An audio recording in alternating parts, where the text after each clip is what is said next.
This is an astrology check-in. So we entered the new moon in Pisces yesterday.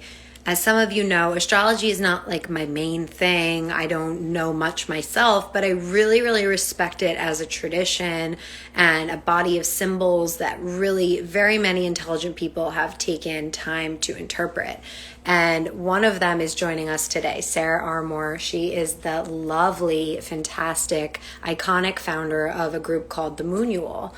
And we greeted each other yesterday on the Moonual, which is a multi-hour experience, twice a month, new moon, full moon. She very generously keeps these tickets free. You can add a donation, which she appreciates. She puts in so much work and curates this amazing set of people. So if you can support her, that's amazing. But this is a great chance to meet her. So let me just pin a comment, astrology update. She's going to tell us what is up in the stars and what we can kind of prepare for here. We're in the new moon in Pisces. I have thought more about things this new moon than usual. She's also read my specific chart and she told me I was a new moon baby. So ever since she told me that, I pay a little more attention emotionally to the new moon. But I love them both. And I want to bring her on right now.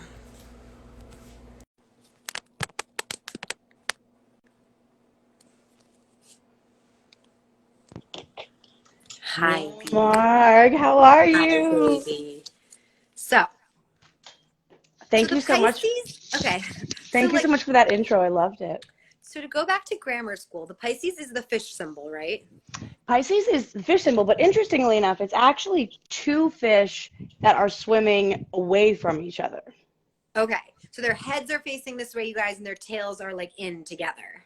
Yeah, so it's not necessarily, I think what the symbol represents is this, it's sort of this, if we think about the Pisces Virgo axis, because astrology is all about duality and opposites.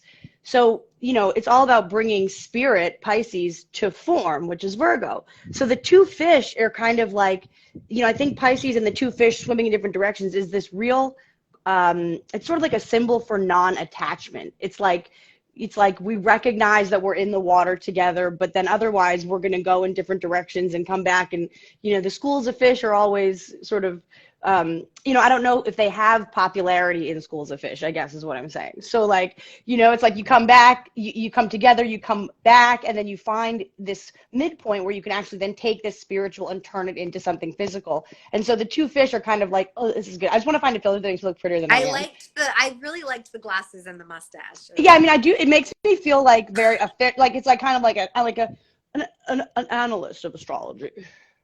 But honestly, the best is just you.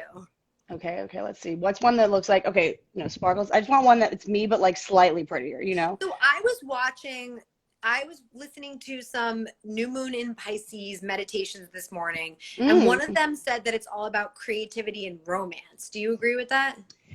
Yes. Well, yes, but romance, I mean, do you mean this specific new moon or Pisces in general? This specific new moon. What does this specific new moon tell us about romance? So this specific new moon is perhaps the most romantic new moon of the year, maybe the most romantic day of the year. So yes, absolutely it's about that. The reason that this is so is because, new moons are when the sun and the moon come together. They every year in every sign, they come together once, and there's sort of a reset in that place in the collective and then also in our own charts, right?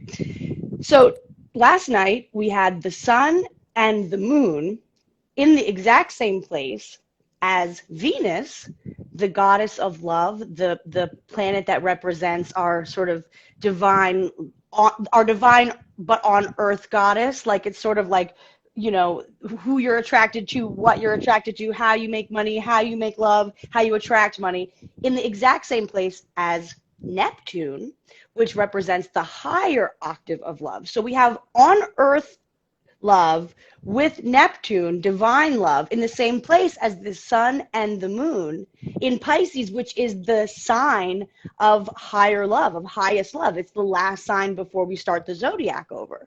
So it was an incredibly romantic day yesterday, but I want to preface it with romance especially as we move into these Aquarian times. Romance doesn't necessarily mean boyfriend, girlfriend. Romance means that, there are, how do I want to put it? It's like romance in that there's poetry, romance in that there's divine connection, divine love. There's this source of union that we can all kind of tap into now more than ever. And I don't know how deep we want to get because there's a lot of asteroid like mythology that plays into this as well. But I would say ultimately last night and this new moon in Pisces, whether you actually manifest your husband on this new moon, or you like, if you're like, oh damn, I didn't meet anybody, it's like that's not what it's for. But it's romantic because we actually get to experience this connection to divine love and divine source, and we get to see where we have actually been blocked in our own inner union. And if we can actually heal that part of ourselves that's actually keeping ourselves in separation and keeping ourselves confused, then when we move into this next zodiac year, this next zodiac cycle, we move in so powerfully from a place of absolutely being madly in love. But madly in love doesn't necessarily mean madly in love with my boyfriend. It means madly in love, and I live in love, and I exist in a loving way, and I am whole in and of myself. For me, yesterday was so chaotic, and today really felt like a more starting fresh. Is that like typical of the moon cycle? I mean, how did you feel yesterday versus today? Well, we have to remember that on new moons, there's no light in the sky. It's dark. So, symbolically, if we can't go outside and see the moon and use that to anchor us, we have no other choice but to go within. And sometimes when we go within, that's like the work that we all avoid all the time, period, right? Like, so we don't want to go within. We don't want to do inner child healing. We don't want to do work in the dark. We want light. We want directions. We want homework, so we know we either did it or we didn't, right? Yeah. So there's a very nebulous energy every time we have a new moon, but especially in Pisces, which is the most nebulous sign. It is boundaryless. I mean, it's water. It's the last water sign, and water is all about mirroring whatever conscious form it's taking, right? So water in and of itself doesn't really have a shape.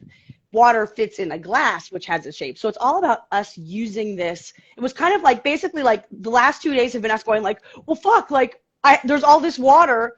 Do I have glasses? What glasses do I have? Can I turn this jar into a glass? So we were searching for and collecting our home, our home goods. Yeah. And today we're going to emerge, and we're going to start the moon cycle for real. So now when the moon cycle begins and we've done that sorting, it's like, okay, well, now we kind of have an idea of what water we're working with, where the cups are, what the cups are. So then there's a renewed sense of, it is about love though. When you realize like, oh, love is just being able to feel clear or calm or more ease. So now we're feeling that because we kind of went through that process over the past week of going, we see all the areas that we desire a more loving, harmonious relationship with ourselves and others, but then we fuck ourselves up in all the different ways, to then keep these karmic patterns going where we're going, why do I always do this thing? And it's like, what the best case scenario of what you got out of this past week is that you got this image. You could see yourself in all of your karmic cycles coming back to the forefront to be, addressed but addressed this one more time. Mm-hmm.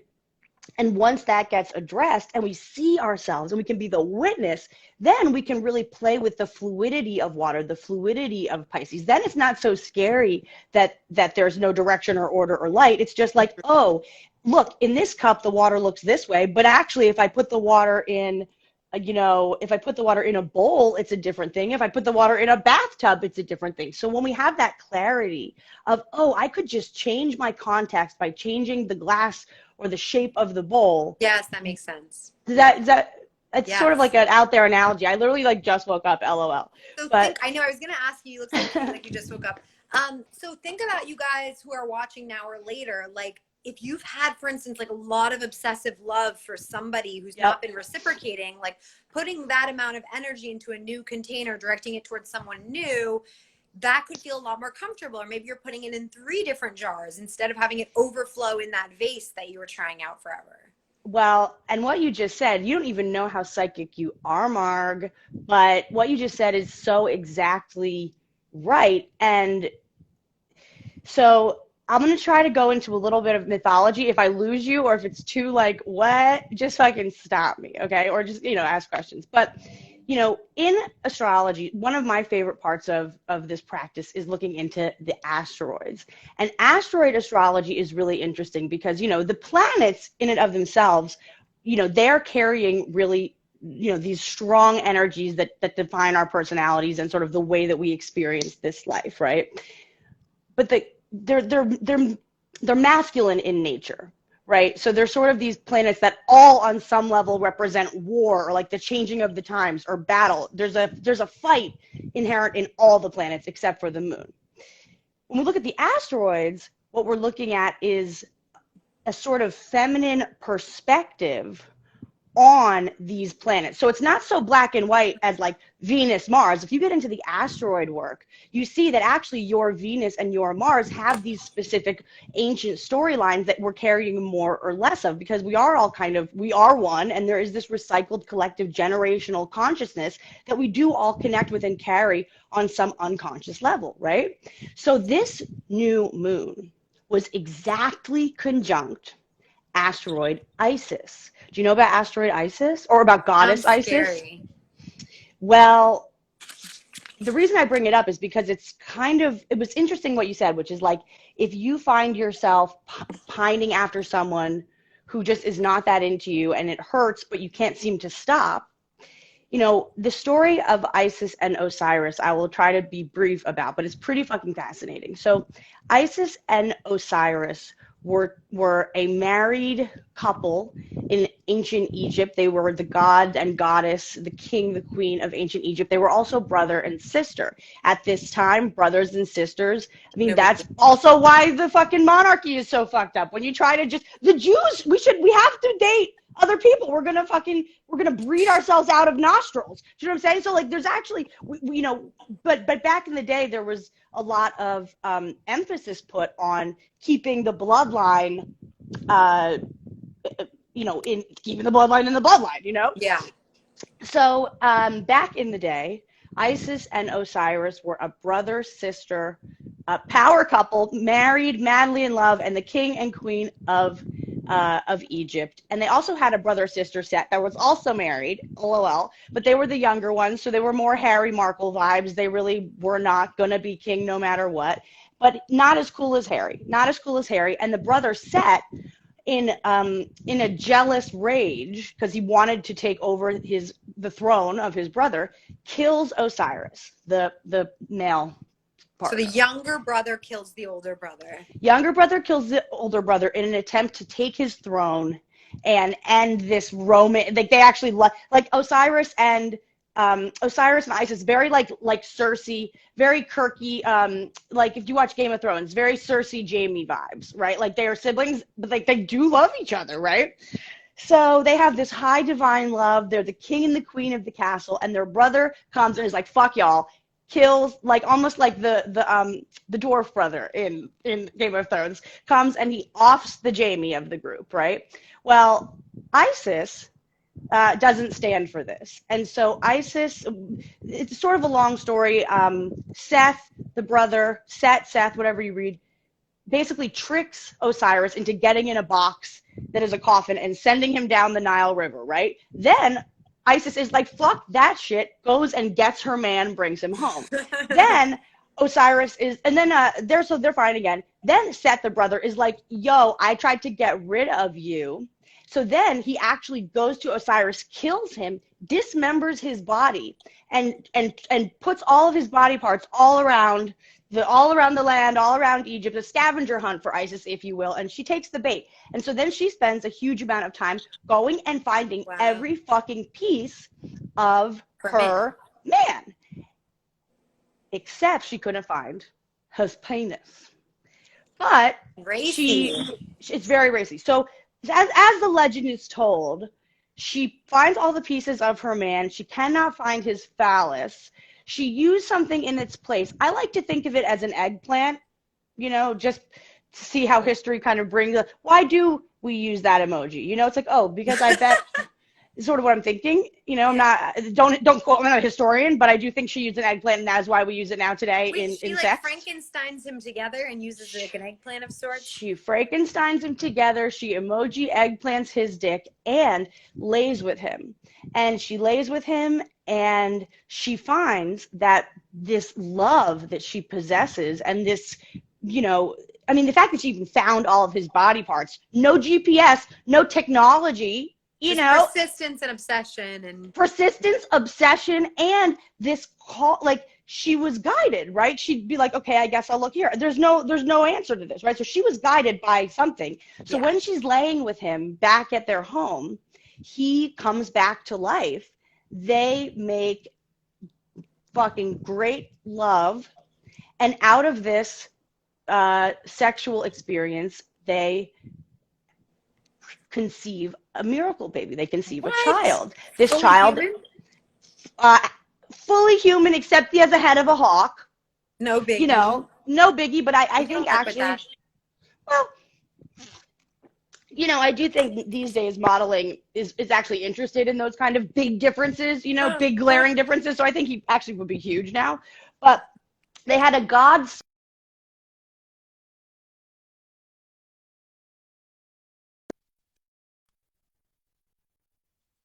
And it's this huge miracle, right? Oh my God, that's him. Is that him? Oh my God, I love it. You froze for a second, but when you revered, there he was. There was that hawk baby. You must have been off fucking quickly bringing us that man.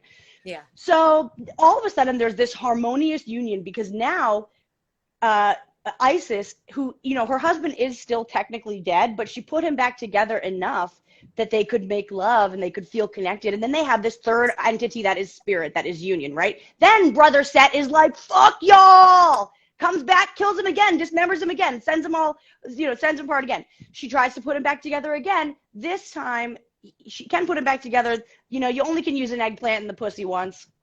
It wasn't quite as easy this time to make it a full-on another baby, but this is when sort of Osiris graduates and becomes the king of the underworld. He becomes the god of the underworld. But she and him still are a partnership, and they have this miracle baby to prove it, right? To prove the validity of this union, right? Now, on this new moon, Isis is exactly on the sun, the moon, Venus, and Neptune.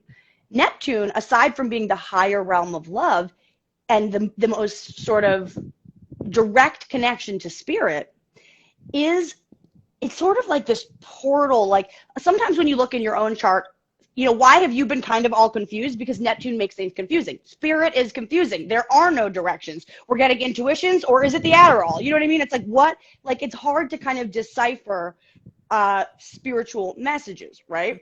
Well, on this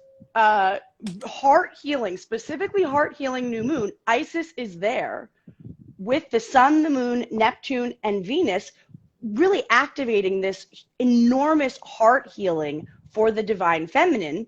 And we have Osiris and Horus, the dead husband and their eggplant baby, at the exact same degree in Pisces at 10 degrees.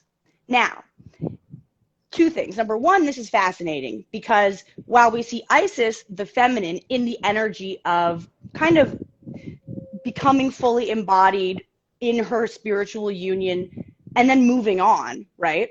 We have Osiris and Horus together at the exact same degree. There's a point to this, I promise, but they're at the exact same degree now, meaning that the divine feminine is like kind of healing this deep soul wound that she is disconnected from her partner and her child, right? Well, when we look at her partner and her child, they're actually also in Pisces, so she is connected to them. They're in the same sign right now. There is this kind of dance happening, but now there's this divine masculine healing going on where the feminine is like, actually, I'm good. I don't need your eggplant dick to know that we're connected. I didn't even have even the fact that we have a baby with this eggplant's ridiculous, So she's like, okay, I believe I don't have to keep trying to find you. I know you're there, and you're having this healing experience with our sun. So the divine masculine part of all of us and in the collective is having this experience where they're actually understanding their spiritual, their ability to create spiritually, or their ability to create, Horus the sun really does represent this third eye consciousness. He represents this, what happens. I mean, there's also, he loses his eye in a battle with Set to avenge his father's death, but then, he loses his sight, but he gains higher knowledge. He became more powerful when he lost his eyes, and that's, we know it as the eye of Horus, right? People wear it, it's a whole thing. So now the eye of Horus, and so the sun and the father are together in Pisces, working out that healing, whereas like the divine masculine is so used to being like my dick or bust, or my dick here to bust, right? Whereas actually there's a shift in what's happening between the divine masculine and the divine feminine, which is to say that it's not actually about you fucking and coming in me and creating all these earth babies all the time. It's about having this higher divine spiritual connection where even if there is no sensical proof and you haven't dumped your load in a bunch of chicks, you actually are even more powerful from that less erotic physical place. Mm-hmm. The reason I bring up that, the last thing I'll say is the degree that Osiris and Horus are on right now, which is 10 degrees, Isis and Osiris met there at the exact same degree. They were in the same place on January 1st of this year. And on December 21st of last year, when we had the great conjunction, right? Mm-hmm. All three were together at the beginning of, sort of at the end of Aquarius. So on the great conjunction, when we were walking into this new Aquarian age, really ending this whole long-term cycle that we've been in, the family was back together, all three of them. Now, as we're moving forward, the feminine is really in her power. There's a huge collective divine feminine healing happening. And this new moon really marks that shift in the physical, because now we're going to bring it into the physical when we move into Aries. But it's like, and now the divine masculine doesn't have to be so pressured to perform or pressured to, I mean, and it's like this mythology is so fascinating, because if you think about it, really, it's quite similar to like the Jesus parable, right? Which is that there's this physical woman and a spirit man that miraculously impregnates her. Mm-hmm. And it's not a coincidence that these stories are overlapping so severely. The other thing that's interesting is Lilith, the asteroid of, I don't know if you heard of Adam, his first wife, Garden of Eden. She leaves the Garden of Eden at the beginning of time. She's the original woman, and she leaves because the sex was bad. He was not giving as a lover. Lilith was like, fuck this Garden of Eden. Adam won't let me fuck on top. I'm not allowed to come. Fuck all y'all. And then she's demonized by the Christians. So there's this huge sort of Christianity thing that's coming up for review now. This is not against any Christians. This is not, I'm non-denominational, but it's like just to say that there's this larger story of the patriarchy from the beginning of our human written word and experience that really has the masculine as this sort of, like, it's like God, then man, then woman. And the woman is subservient and not able to receive pleasure, and no one gives a fuck about her. And he's really this like God, closest thing like God you can get. Whereas actually now the Lilith wound is being healed because, it's not that I guess it's that it's like, it's not about physical sex. It's not about physical union. When you're chasing that person who doesn't like you back, it's not that you're wrong or right, that that's your person. It's that there is a misalignment when you're in that energy, because you're in the energy of Isis when she's just searching for the missing pieces, right? Asteroid Isis represents the complete dedication and devotion to bringing all the pieces back together. Well, making it work and making it whole. But if she was focused on finding that fucking dick, or finding she'd be wholeness. fucked. Like, look, if she would instead focus. Well, but it's like because what she shows us is that even though she couldn't find the penis and he couldn't fuck her right either, that actually they are spiritually connected. And so it's about healing of the separation wound. So even when you're not together, it's not about getting him back. It's about being able to connect with anyone, anytime from where you are, and that being enough. So I know that everybody on here is embroiled in some romantic dynamic of some sorts, even if it means that they're, fed up of how little, romantic energy they feel, whatever it is. Nicole, your colleague yesterday, started the Moonual with this beautiful and like shocking imagery about this door behind us that's still open, which is our past, and this door waiting to be opened. And she really encouraged us to use that verb, slam the door behind you. How did you feel in that moment when she was offering that metaphor for this new moon? Well, as a Leo Mercury, I love a slam. Um, I know what she means. I don't know if I necessarily would. I don't think it needs to be as, I think it's really hard sometimes when we graduate out of certain patterns or habits or, you know, stories, when we up level, when we become a different version of ourselves, there is a death happening. So I'm not much of one to slam a door closed because to me that's ending things in a bad way.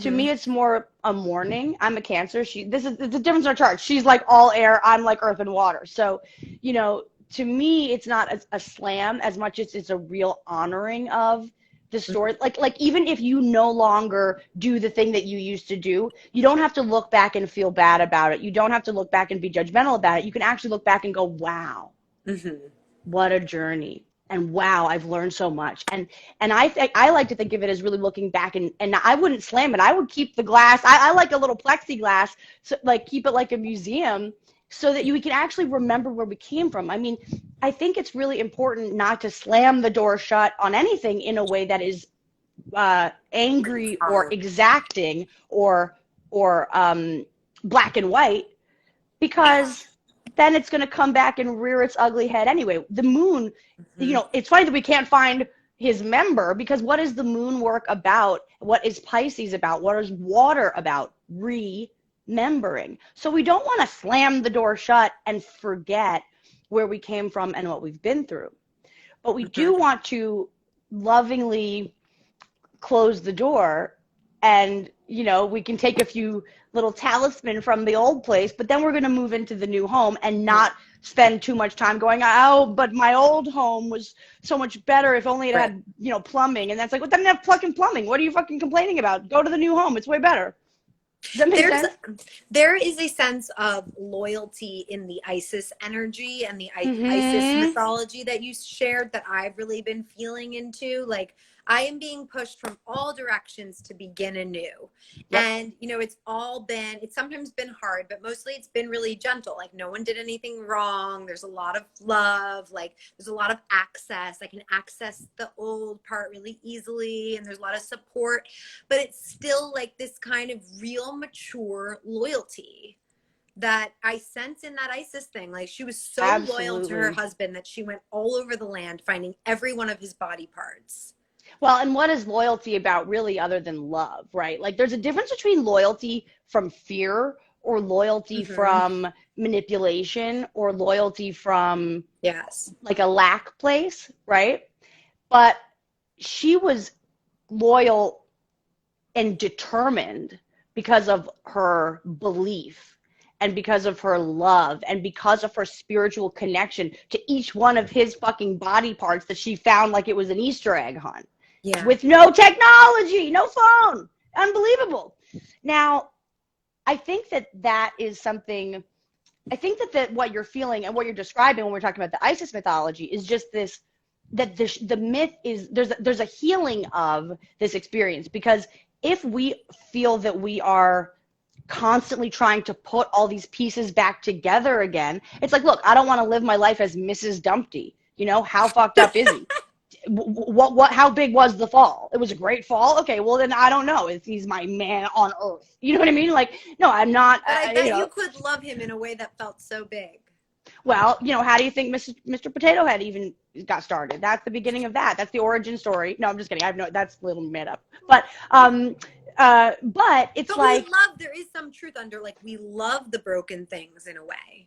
We love them even more because we sense our own ephemerality and our own potential death, and like, Well, we have to. And it's not that we love the broken things and need to fix those broken things. It's that we love the broken things because they're showing us where in ourselves we have putting back together to do. Humpty needs to put himself back together, and so does Mrs. Humpty. And we don't need to put each other back together. We need to be in the embodiment of wholeness. And we use relationships, and all relationships are mirrors, and we use relationships to mirror where we are at. So if what you're going through, and this is for anybody, if what you're going through romantically is this experience of longing or an experience of unrequited love, the question is not how do you get him back? The question that's not the question anymore. It's not, because number one, you need to understand fully that you are always connected to everyone that you're connected to, always. And you can do that in the higher realm. That's where the Pisces represents that sort of 5D space. It's the other, you can meditate into talking to anybody. I do tons of telepathy meditations. I do tons of connection. I do tons of conversations in the 5D that materialize in real life where I never have to say anything to the guy. That being said, there is more sort of zeitgeist energy around the attachment styles right now than like yes. Like, have you noticed how much this is like popping up on, like, for me, it's like on TikTok, like people are all talking about figuring what caused, you know, them to be anxious, what caused them to be needy, blah, blah, blah. So we're being asked to move on. We're being asked, I love this phrase, to put ourselves back together. I really felt that this morning. I woke up at 5 a.m. after not much sleep. The whole kitchen was, you know, everything was like kind of, yesterday became like a big mess. And I was like, you know what, I need to put things back together. Are we being supported by the zodiac in this?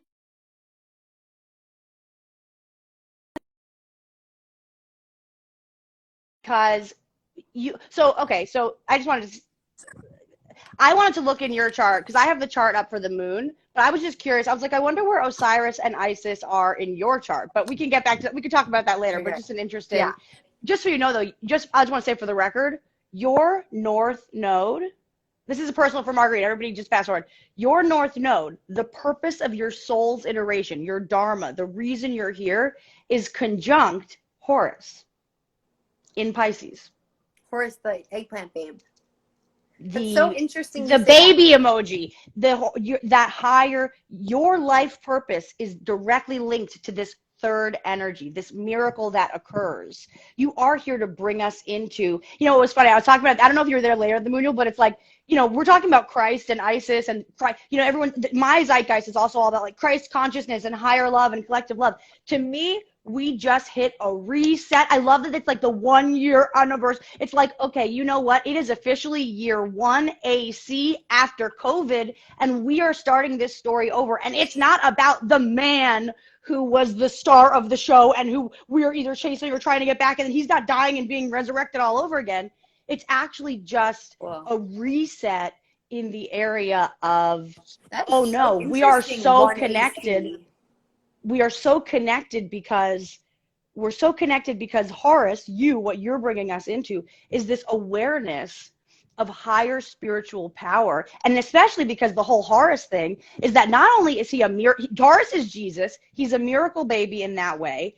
And instead of him getting crucified, his father is the one that was killed, but he, in a fight to try to avenge his father's death, he fights with his uncle. The uncle knocks his eyeballs out. And in losing his sight, he actually becomes an ascended master. He actually rises to the occasion of being even more connected with himself, because that's the whole thing with Pisces. Virgo, Pisces is the shit we can't see. It's seeing within. It's knowing. It's that deeper spiritual connection that we can't quite explain, that is rooted. It's the divine feminine source. Divine feminine, why are we chaotic and messy and crazy? Aside from the fact that we're walking around looking for our ex-husband's dicks all the time, we actually are moved from the water, from the memory, and from this, we do get messages that we don't totally understand. And then society and the masculine, which is not a bad thing, asks us to categorize and make it make sense and fill it in and see it, right? Virgo is seeing it, it's making it, it's doing it, but Pisces is just knowing that it is. So for you specifically, this was a huge trigger moment for you, because you're really like, if I was going to guess what's happening for you, it's like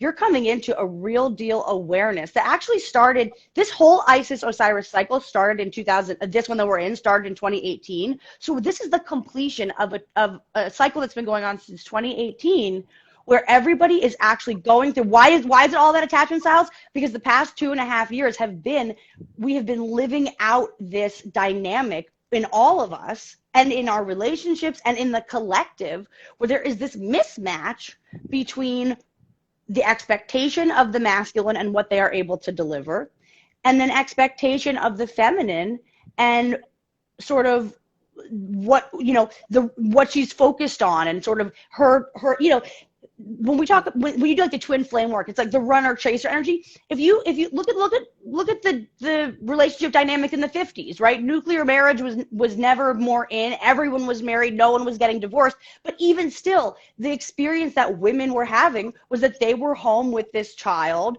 and their husbands went to work, and they commuted an hour, and then they were mad-menning it up in the office, fucking the secretaries, coming home late night. The women have been going through this process of feeling abandoned, rejected, pushed down by society, unable. So we are in a collective longing for our divine masculine partners. But it's not up to the men or a man to come complete us. It's for us to realize, I don't need the penis. I don't need the penis right now next to me.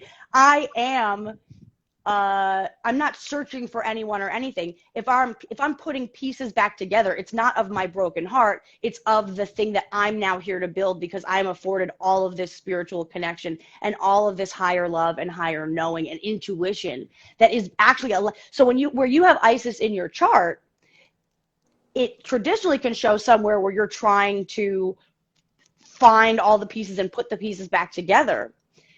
But now moving forward, it's like, it makes sense. It's not like, but where's the dick? I gotta find the dick or I'm not gonna have a miracle baby. It's like, no, even with just an eggplant emoji, you can have a son with a hawk head, Aww.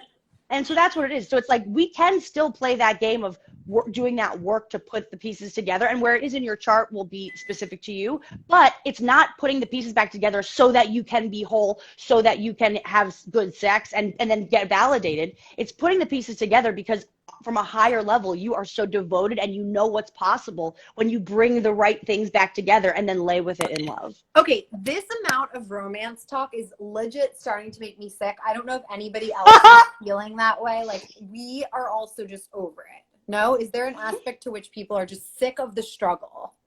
Well, that's part of it. It's that, like, when we're in these relationships that have us feeling like we are trying to make someone that they're not, or when we're trying to get someone, like unrequited love as a theme is so real. But then but I think women, especially right now, do get this bad rap because it's like, but I know what I know. And it's because we do have these ancient memories. And so you might be right that was your ex-husband from a past life and you are still in that fight, but you don't, when you relate to it as being purely physical in this moment, you're like in a fight that you're not in anymore. It's like, Isis, stop looking for his penis. You have a beautiful son. You can connect with him. He's dead officially. He's the Lord of the Underworld. And yet you still have connection to each other. Why don't you go fuck around and have some fun? Or fuck around and build a business. So or fuck around.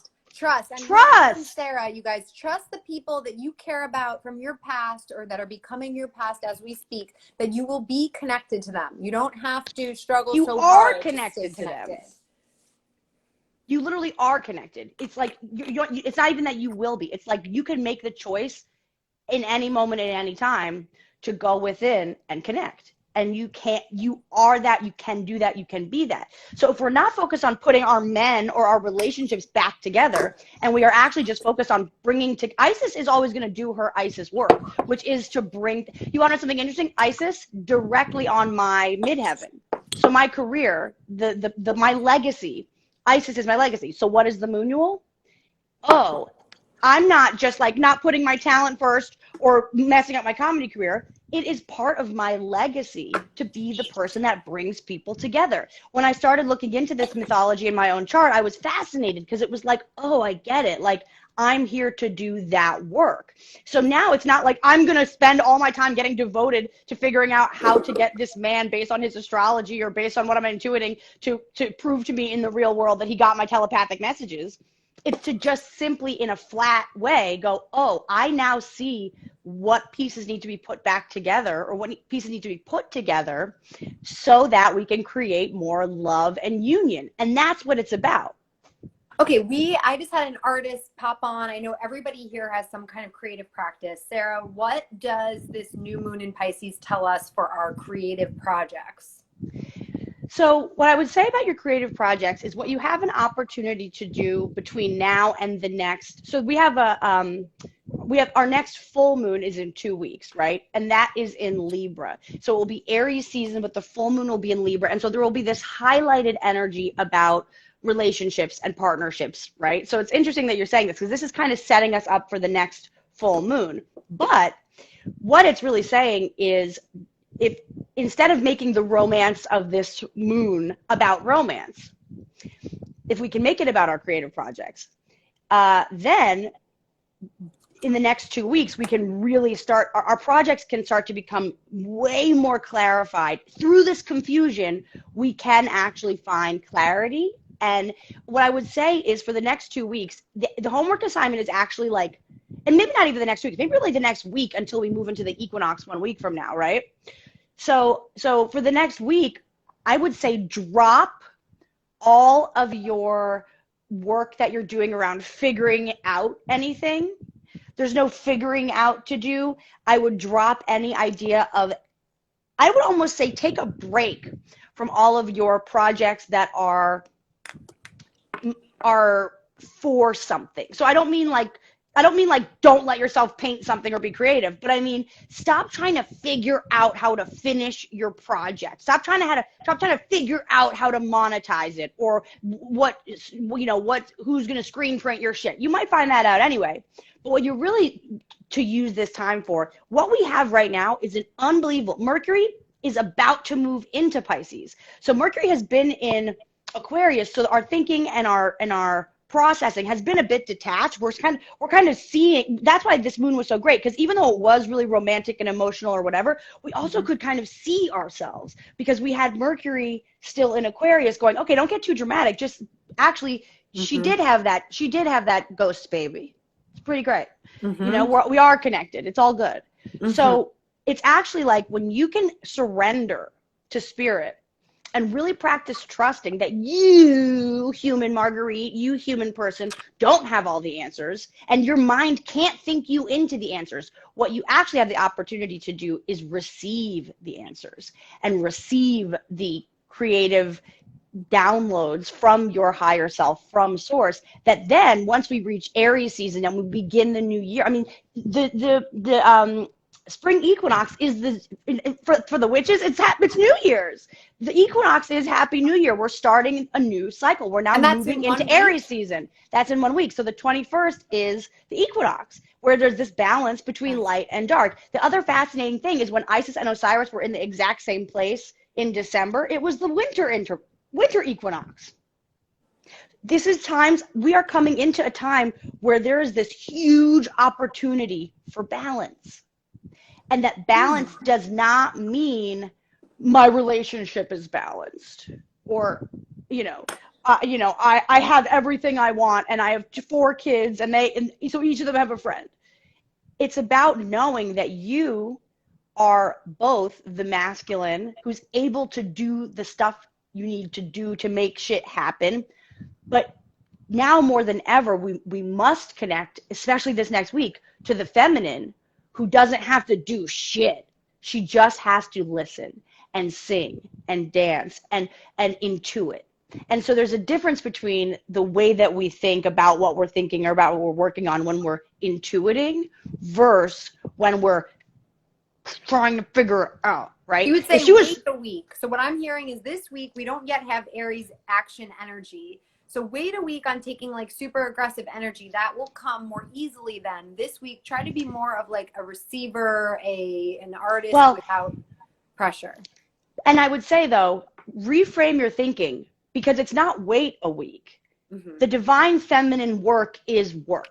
That's what's so fucked up about like the traditional patriarchal. Why this year was so important for all of us. No, AC after Corona, year one. What did we learn in this year about COVID consciousness? It's that actually the system of like 9 to 5 working with this like emphasis on productivity and results and capitalism and proof and money, right? I love your flowers. All of that is distorted. It's toxic. You're looking for an eggplant that you're literally like, even if you fuck that eggplant one time and you create a soul baby, don't fuck that eggplant again. It's going to rot. And not every eggplant you fuck is going to be a fucking Jesus, okay? So it's like, don't try to figure anything out based on the past. Pause, reflect on that story, reflect on what you've been through, and redesign your life so that your creative project and working on your creative project is the priority. But working on your creative project does not mean that you spend 9 to 5 moving the paintbrush across the canvas. It means, LOL. It means that you are saying, I'm putting in time to work on this, which means laying down and not working on it and letting yourself be still enough or distracted musically or dance enough to actually get guidance, so that when you do the work, you know what to do from a spiritual place, from a higher voice, not trying to manifest or manage anything. What are those notebook pages? Tell me. So one of the things that's happened in my last few days is that I have like tons of like notes that need to get synthesized into like more organized form. Is this a good time for that? Should we pick up our loose ends, Sarah, and all get our lists in order? You know, I think it is worth, yes. I mean, yes, you should. But because here's the thing, okay, let's go back to the asteroids real quick. Asteroid Vesta, who is the asteroid of like hearth and home, it's like that sacred fire that burns in all of us. We all have it in our chart, but then we also have it in the collective chart. And right now, Vesta is in the sign of Virgo. So it's exactly opposite all of this Piscean energy, right? And how do we work with, we do have such a serious stellium of energy in Pisces, you know, so what I'm saying is like, it might be hard to get your ducks in a row and be traditionally organized. I think, but what Vesta in Virgo is asking us to do is keep the flame on, keep the reality in reality. If things are confusing or nebulous, like if on a spiritual level you are guided, if you're going, you know what, the thing I need to do is organize this for real, then that is what you need to do. And if it gets like confusing or annoying or you just don't want to do it, you can't I wouldn't force yourself to do it, right. But I would respect yourself every step. When you're not doing, if it starts to be next week and you still have a pile of notes that you haven't organized, instead of thinking of it as like, man, I fucking failed, think of it like, okay, well, what did I learn this week that I needed to know? Or what do I feel about what's just happened? How could I remember what I've been going through so that moving forward, actually it's perfect that I haven't finished yet, right? Yeah. It's like leaving space for source and letting source tell you what to do to make something physical is it's like, if you keep going from an ego place, the only way I'm going to be successful is if I am organized and it's color coded and whatever. That might be true for you, and if it is, cool, but it's not the only way, and it doesn't have to be done first before you can have an eggplant child. Yes, beautiful. Okay, so one thing, so I want to give a quick shout out on Insight Timer. There actually are new moon in Pisces meditations, which I discovered this morning when I was like so tired and wanted some guidance, but I didn't really want to sleep without like some verbal info. So I want to give that as a shout out. And one of the things I learned is that Pisces is the farthest constellation to us. Is that right? So How important is it right now, Sarah, that people complete a cycle, that they end end that something that is on their mind when I say, hey, you really need to end that? Well, the first thing I would say is, and I know I'm feeling this, and I wonder if you are too, it isn't necessarily something that you can, like when the movie's over, if you don't leave the theater, someone's going to come get you and say, we have another show, you have to leave the theater, right? So even if you're like, no, I love this movie, I'm going to sit here and watch the last credit and process, someone eventually is going to be like, yo, or you stay in the theater and you watch the movie over again, but then that's your choice to now be on a double play of the movie. Mm-hmm. You don't get to, so it's like, what we're feeling is the movie has ended. We have all now watched the credits, and we're watching the credits, and we feel differently because now the movie has ended. And so we go, okay, now that I saw we did get to the final minute of the film. Now we can kind of process it and think about it.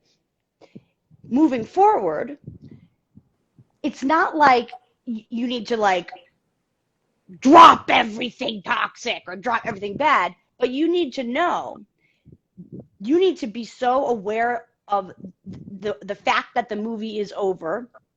You've witnessed the end of the film. You've watched the credits.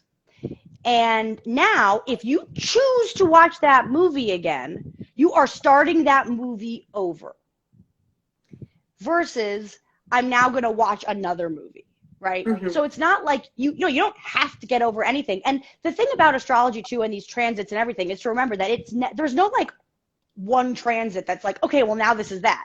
This is for eternity, the planets and the asteroids and the stories will continue to evolve 1000%. To me, on a spiritual level, the story that is now closed mm-hmm. is this very Christian, patriarchal, mm-hmm. religious story that we have all bought into, which is that there is a man savior that we have had to sacrifice in order to be whole. And then we spend all of our time trying to reconnect to this man who is who is of God, mm-hmm. who is separate of us. And especially the women are not even kind of a part of the story. I think now what's really being healed, and so even if you're doing the same storylines over and over and over again, what's really being healed is that the feminine has a confidence and a recognition and a different role to play in society moving forward. And so from this perspective, I don't think that we're going to be pining for those people that we've been pining for anymore, because it's like the movies, like there's nothing you can do to add another season of your favorite show. You can rewatch mm-hmm. and have a different experience of it, because no matter what, when you rewatch it will be a different experience of it. But you can't go, come on, give me one more season of Breaking Bad. Oh, so it's like, it's over. The movie's over. So there's nothing you need to do. Just get real. Right. Okay. So you guys are going to there's something that's ending in your life. You are going to feel that ending. You might choose to like start a new relationship with that person if you feel really called towards that and that's your path, then that would be great. But Sarah's telling us that basically that's going to be like a brand new start. And be aware, if you already have the feeling that you're just going to watch the same movie over, be very conscious whether you want to press play on that again. And right. Look exactly for that open door. Like, what is that? Nicole drew our attention yesterday to like that sense of the open door that's in front of us, or the door that's yet to be opened. How do you see that fitting in with this new moon? Like the new door that we will all need to open. Well, hold on a second. Speaking of which, let me close this window. And now I'm cold now. So the new door that needs to be opened, I think, is, the astrology of the next few years. Like, it's not like 2020. It's over and now we're home clear. That horrible year is over. Yeah. It's like this is the beginning of a long-term societal collective shift. It's a change. So the astrology of this whole year and of the next like 5 years is very dark. And I don't even necessarily mean that in a negative way. I mean that in a literal way. Like there isn't a lot of fire. There aren't any major fire stelliums or connections happening for the next few years. So like really until Saturn moves into Aries. So we're going to have this Saturn cycle moving through Aquarius, and then a Saturn cycle moving through Pisces, and then Saturn will emerge in Aries. But wait, but how are we going to live without the fire? I mean, don't we need warmth? Like, how are we all going to be living? Well, I don't know. This reminds me of a little story I like to call Hanukkah. And I don't know if you heard about it, but they got a lot of light and a little bit of oil. It's not that we can or cannot live without fire. It's that it's almost like the way that you were describing, we were talking about how that new moons have no light. So it's not that there's no light in the cosmos or there's no light at all. It's that we can't see it. We're not present to it other than within. So what this next 5 years to me is all about is learning to cultivate that fire within and learning to cultivate your own sense of, what does the fire represent? Fire represents transformation. It represents passion. It represents light. It represents heat, right? It's like it's like what moves us. So now if we take all that Isis passion of going, no, I am so fucking devoted to putting this together again, then, but we're not focused on our man or our wedding or our whatever thing in the real life we think we need to be whole and happy. If we actually spend all that putting together again energy into ourselves, into cultivating our own and using spirit to guide us. So when there is no outward obvious that way sign, mm-hmm.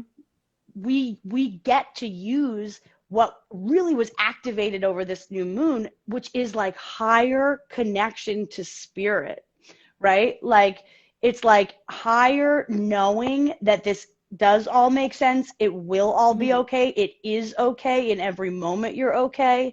And from that place, what messages are you receiving? What nudges from the universe? What passionate, crazy whims are you moved to make that maybe don't have proof or make sense? But because this divine feminine healing is happening, we don't need it. We don't need proof. We don't need signs from the universe. It's actually really cultivating a sense of trust from within that we are connected to our dead, dickless husbands in the other realm. And that, I also think when we're talking about the divine masculine, divine feminine paradigm, it's really surrendering this idea that there is in the physical, a feminine and masculine partner that, yes, of course, in relationships we want balance. But ultimately, the relationship between divine masculine and divine feminine is the difference between spirit, Pisces and Virgo, which is that divine feminine energy is human, and divine masculine energy actually is spirit. So we've had this bastardized relationship with the divine masculine because we're going, provide for me, fuck me and make me come, and then stay home and be what I need you to be and love me completely the way that I love you, which for a man human is a lot of pressure because actually we are kind of all the same. And of course there's different archetypes, we all embody different energies, there's a spectrum, there's a scale, what is gender, sure. But it's that actually if we all accept that we are all feminine in nature to whatever degree, and that we are all masculine in nature, the masculine isn't just doing things on earth blindly and robotically because it knows what to do. The masculine is the feminine is connected to the masculine all the time because the masculine is spirit. The masculine is God.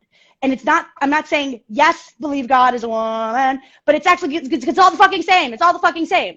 But the relationship that we're actually trying to cultivate with these men that will never be God is such a waste of time because they'll never meet again. The only way to access that actual connection to source, which we feel the minute we are born, the birth is traumatic because we are no longer we are ripped from our home, right? We're living in a fucking waterbed, getting with our fed, food coming through in a tube. Fucking chilling, I honestly feel that now my life is more similar to the womb than ever. All I do is just sit in the bath for fucking hours and you know what I mean? And the food just comes right to the door. I'm fucking loving the COVID is the womb, bro. But but the safe space is gone. But it's we need to become that safe space for us to slow down and be quiet or be expressive and musical. You know, when we think about Pisces, it is all about spirit. We talk about spirit and Pisces. We talk about, you know, spirit. When we're doing artistic play, we're looking for muses, right? The word music comes from muses, and the muses only are muses only occur to us through divine surrender. Muses are divinely, it's like, even if there's someone on earth that's inspiring you, it's because spirit has moved you to see the poetry or the beauty or the, you know. So the divine masculine is off the hook in terms of actually being this perfect man provider, and the divine feminine is off the hook for putting him back together and being the person that actually puts her man together, creates her husband and kid, it fucking kills her, you know? It's actually letting husband and wife, you know, whatever biblical sense you want, be completely fucking present all the time, because we are here on earth and we are married to spirit and we are getting guidance from spirit. And then that is what informs the actual masculine on earth, the Mars energy, to tell us what to do. Right? But if we are doing anything now from a place of just from a place of like fear or lack or any of these like earthly obligation, all of that is not actually honoring the divine masculine, which ultimately is blind faith in spirit and blind faith in that 5D connection. A lot of us have contemplated this, you know, new insight that we can be sort of endlessly loving, and we've tried to integrate that with our also fairly new sense of like boundaries and like, you know, following our wise self that kind of knows what's best. For this new moon, like, any insights on that topic of, you know, can we just like love all these different people, or is it like, okay, no, I know what I want and I'm gonna, you know, narrow things down? I think that we are all, so when we talk about relationships and we talk about projects, whatever we're creating. Yeah. I think there's a little bit of, I don't even want to say it's like healing. I think it's probably like just a more of a rewrite. And, you know, so Mercury's about to move into Pisces. Mercury in Pisces is the closest we're going to get to that access to thinking and communicating via spirit. That's what Mercury in Pisces is. Mercury in Pisces, even if it's sometimes just confusing or random, it is kind of this divinely connected, musical, artistic, spiritual sort of, you know, entity. So I think that what the opportunity here is instead of even having these earthly conversations, am I polyamorous? Do I want to get married? Do I even want kids? It's actually to really wipe this, like, yeah, okay, slam the door and rethink. It's like not even, it's like feel into, we don't know what our needs are. So many of our human needs are based on this programming of what we were taught was normal, and what we taught was expected of us. And then we have these feelings of like we're missing something, or we're, you know, we're not normal, or we're behind. The amount of people that I work with, I'm a coach, I'm an astrologer. Everyone hires me because like they're so behind. And it's like that thinking will kill you, because it's impossible for you to be behind, because all that actually is real is this moment right now. There is no ahead, there is no behind. Sure, we can judge people based on, you know what I mean? We can play the human game of it and be fucking catty or judgmental or give ourselves props for being ahead or fast or whatever. But it's not. You don't get bonus points for being fast. You don't get a tick mark for being slow.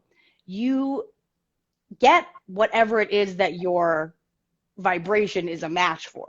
So if we're constantly trying to create our realities in some image that isn't actually what is important to us or ultimately what's going to bring us satisfaction, it doesn't fucking matter. Let me give you an example.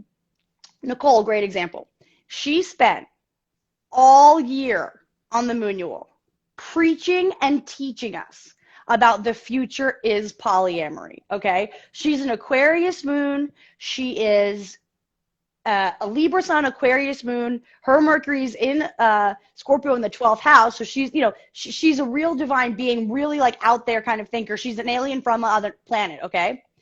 Wouldn't you know, in the past few weeks, and I won't tell her too much about it, but she has met someone who has completely shifted her. The water is no longer in a cup. The water is in a bathtub, and it's a different thing. I like that for her. That makes sense. Yeah, that's cool. But I bring that up because that's actually the point. It's not, she didn't create what she was thinking about creating, which was finding that guy. Mm-hmm. She was thinking about higher love. And from her perspective at that time, and I think everyone needs to go through all of these phases, but she was like, okay, when I have noticed that when I go into a relationship being so all in or trying to whatever, I end up trying to force someone into being someone that they're not, or, you know, we talk about all the time, like all the things we do. That's what we're talking about now. How many of us are chasing that person or that thing or wondering when it's gonna?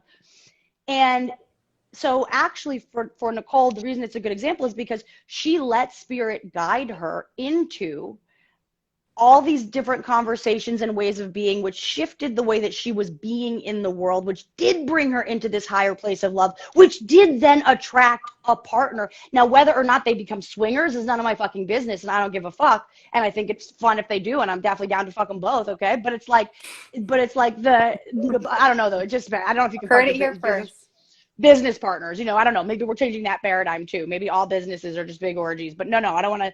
That is one of the true benefits of being a woman. You're not going to get God for sexual harassment in this. Like, we can still flirt as a business practice, thank God, you know. But anyway, it's like, so I say that though because it's not like we should be it's not like what Don't you think focus you know on. what you desire. Don't think you know what you desire. Don't think you know what you need. Know that what you focus on is what you get, and it's not necessarily going to look exactly the way you think, or it might look exactly the way you think, but it's always in general much more about how it actually makes you feel. So when you're thinking about this dream life that you have been working on since you were a kid, when you think of it, if it doesn't bring you that sense of, you know, you can Marie Kondo your feelings too. You can go, okay, wait a second, does this image of my future really bring me joy? Does it light me up? If it does, move forward with it. If it doesn't, if you're going, okay, I'm just gonna, and then we'll finally be together, but then all of a sudden there's fear, anxiety, and you remember the past. Okay, well then maybe that's not, because you're talking about, I just want it to be easy. Same. It should be easy because there's actually really hard work to do. And the hard work to do is in rebuilding our global culture, rebuilding our planet in a way that actually is safe and sustainable and doesn't have us just like killing each other and exploiting the feminine and the earth. Okay, if you had to fill in this sentence, what would you put here? And this is for all the people out there. I wouldn't be surprised if you folks are feeling blank, blank, or blank right now. I wouldn't be surprised if you folks are feeling like, even though you can't quite see it, so there are things that you've been working on in general that maybe actually the door has closed and it's not quite the same. But there are things that you are feeling about the work that you've been doing and where you know actually you're on the right path and you're right on the, so I wouldn't be surprised if you're feeling like you're on the precipice of that dream that you've been dreaming that's actually beyond the thing you've been working on. That's really, really the dream that maybe you haven't even said. But I wouldn't be surprised if you're feeling that dream kind of becoming more real than ever, even though you can't see it and it doesn't look like it's coming together. So you might be feeling a sense of excitement and faith, and it's asking you, but then you also might be feeling like fear or like, am I delusional, or like, you know, or sad, because I do have to me, it's not a door slam, it's a morning. Yeah. And it's an emotional feeling. So this is a death that is occurring in all of us, in our society. But the rebirth, we know that if we find at least 13 of the 14 body parts, even without the number one that matters, if we just have a bit of an emoji, we can create miracles. So it's like not about, it's really about surrendering what we can see and what we know to be true, because yes, this is a soda. Yes, this is a pencil, right? So, yes, that is true. Yes, I can work with those things, but that is not the only truth. And whether or not I drink the soda is up to me. So it's like you need to know that there's a lot going on in the Piscean unconscious space, and you might be feeling like, oh shit, I actually am way closer to my dream life than I ever actually thought I would be. And you might, I mean, on a negative level, I guess you might just be feeling like, okay, but I don't have, a little bit nervous that you're like, I want to get It's organized. Like I do felt see the but not vision, but seen. Like what you have taught us is like what I want to say to people is basically what I've learned from Sarah and what I've learned from my own experience the past 2 days is like, I wouldn't be surprised if you encounter a ton of darkness. And I wouldn't be surprised if, like the fish who have now swam away from each other, whether it's a partner, a creative relationship, whatever, at first you're going to feel scared because you're in this dark ocean, you're this little fish. yes. But then you're going to start to sense into your feminine power and you're going to start to realize, wait, I totally have this. And you can't see anything, but you have a feeling that there's power within you and that you're going to know how to navigate these dark seas. Actually, you're really good at it. Someone had made a point in the comments that like feminine energy actually thrives in darkness. Right? The feminine energy is chaotic. The chaos is not a bad thing. The not knowing, the mess, all of that isn't a bad thing. It actually is the way. Then when we really that's where like the water, right? Like we get to choose what container the water goes in. But at the end of the day, water is totally fucking free and nebulous and does what it evaporates too. And it also can freeze. And so water takes whatever shape it is a reflection of in the physical. So yeah, I really feel like you just nailed it, which is like, not only might there be darkness right now, but get used to it. It's going to be dark for the next 5 years. So instead of thinking of it as like darkness, it's like, get flat about it. It's darkness. And if there are feelings that come up, I think we have to all practice disassociating our feelings and our thoughts, because feelings, like water, it's about memory and ancient memory. And so sometimes when we're experiencing a feeling, even the thing that triggered it in that moment isn't actually the thing. Interesting. So if we have a feeling about something and then we make it mean I'm fucked or it's over or this is not my guy or this is not my career path or whatever, well, then we're actually creating more of, we're creating drama in this physical sphere that is really unnecessary and wrong. And then maybe it's for a reason. Maybe then you have to learn a lesson. And then in whatever you do to repair that relationship or, so it's like trust yourself completely and whatever comes up. But I think what we're really being asked to do now more than ever is feel our feelings, period. And then witness our thoughts, create new thoughts, and then respond. We have been taught that, because of this capitalist, achievement-oriented, prove it, physical reality that we have created, we really don't, we have a thinking problem in the world right now. So we have emotional work to do that is not a bad thing. I'll get on the phone with clients and I'll be like, okay, start with your wins, and they'll be like, I had a horrible week. I was, somebody on the last call I had earlier or yesterday, the first call I had, she was like, I was really hanging on by a thread this week. And I'm like, wait a second, let's talk about what that means. You were suicidal? And she's like, well, no, but like I was so emotional. And I'm like, okay, well then let's actually pause right there and reframe the way that you're talking about the experience that you just had. You weren't hanging on by a thread. You were sad. Uh-huh. So there's this drama that becomes really overwhelming when we you take our feelings and then link, and then don't consciously unthink the thoughts that we're having that make it mean that we're fucking like fucked or bad or losing it all. If you could just be sad and be with yourself in that feeling or whatever feeling you're feeling, and then think about it, witness your thoughts, create more loving thoughts. As you talk about being in love and being loving all the time, that really is the work. That is the work. Then when you have found thoughts that actually Marie Kondo light you up and go, okay, actually this feels better, then you respond with that being the driver of the car of how you communicate and how we cannot keep reacting. You know, we put such what I was saying before is like we have this emphasis with capitalism on production and results. So we've actually started really overemphasizing thinking and underemphasizing contemplating. You know, there's a huge difference between contemplation is actually sitting with an idea.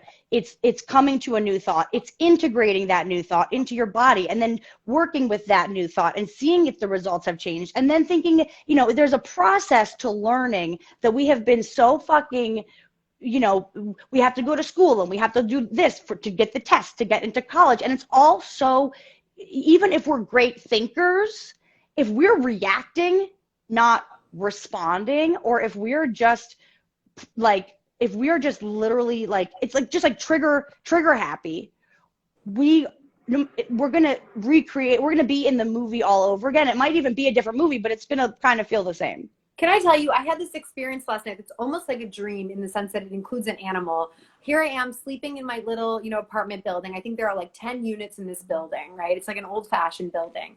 And there was this dog yapping, tiny dog, must have been a Chihuahua size, yapping, high-pitched yap. And I love all dogs, but I really love Labradors. So like, it's not my typical kind of dog, right? So my empathy is already a little bit less, right?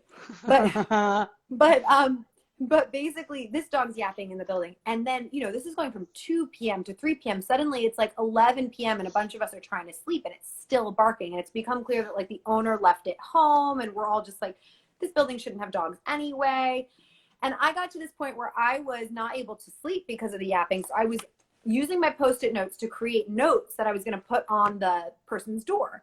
And I'm wondering, that's so funny. It's like something that so comes from my mom, like a Post-it note where I'm like, hey neighbor, your dog was barking all day, you know, even at 11 p.m. a bunch of us were trying to sleep. I hope this doesn't happen again. Thank you, you know.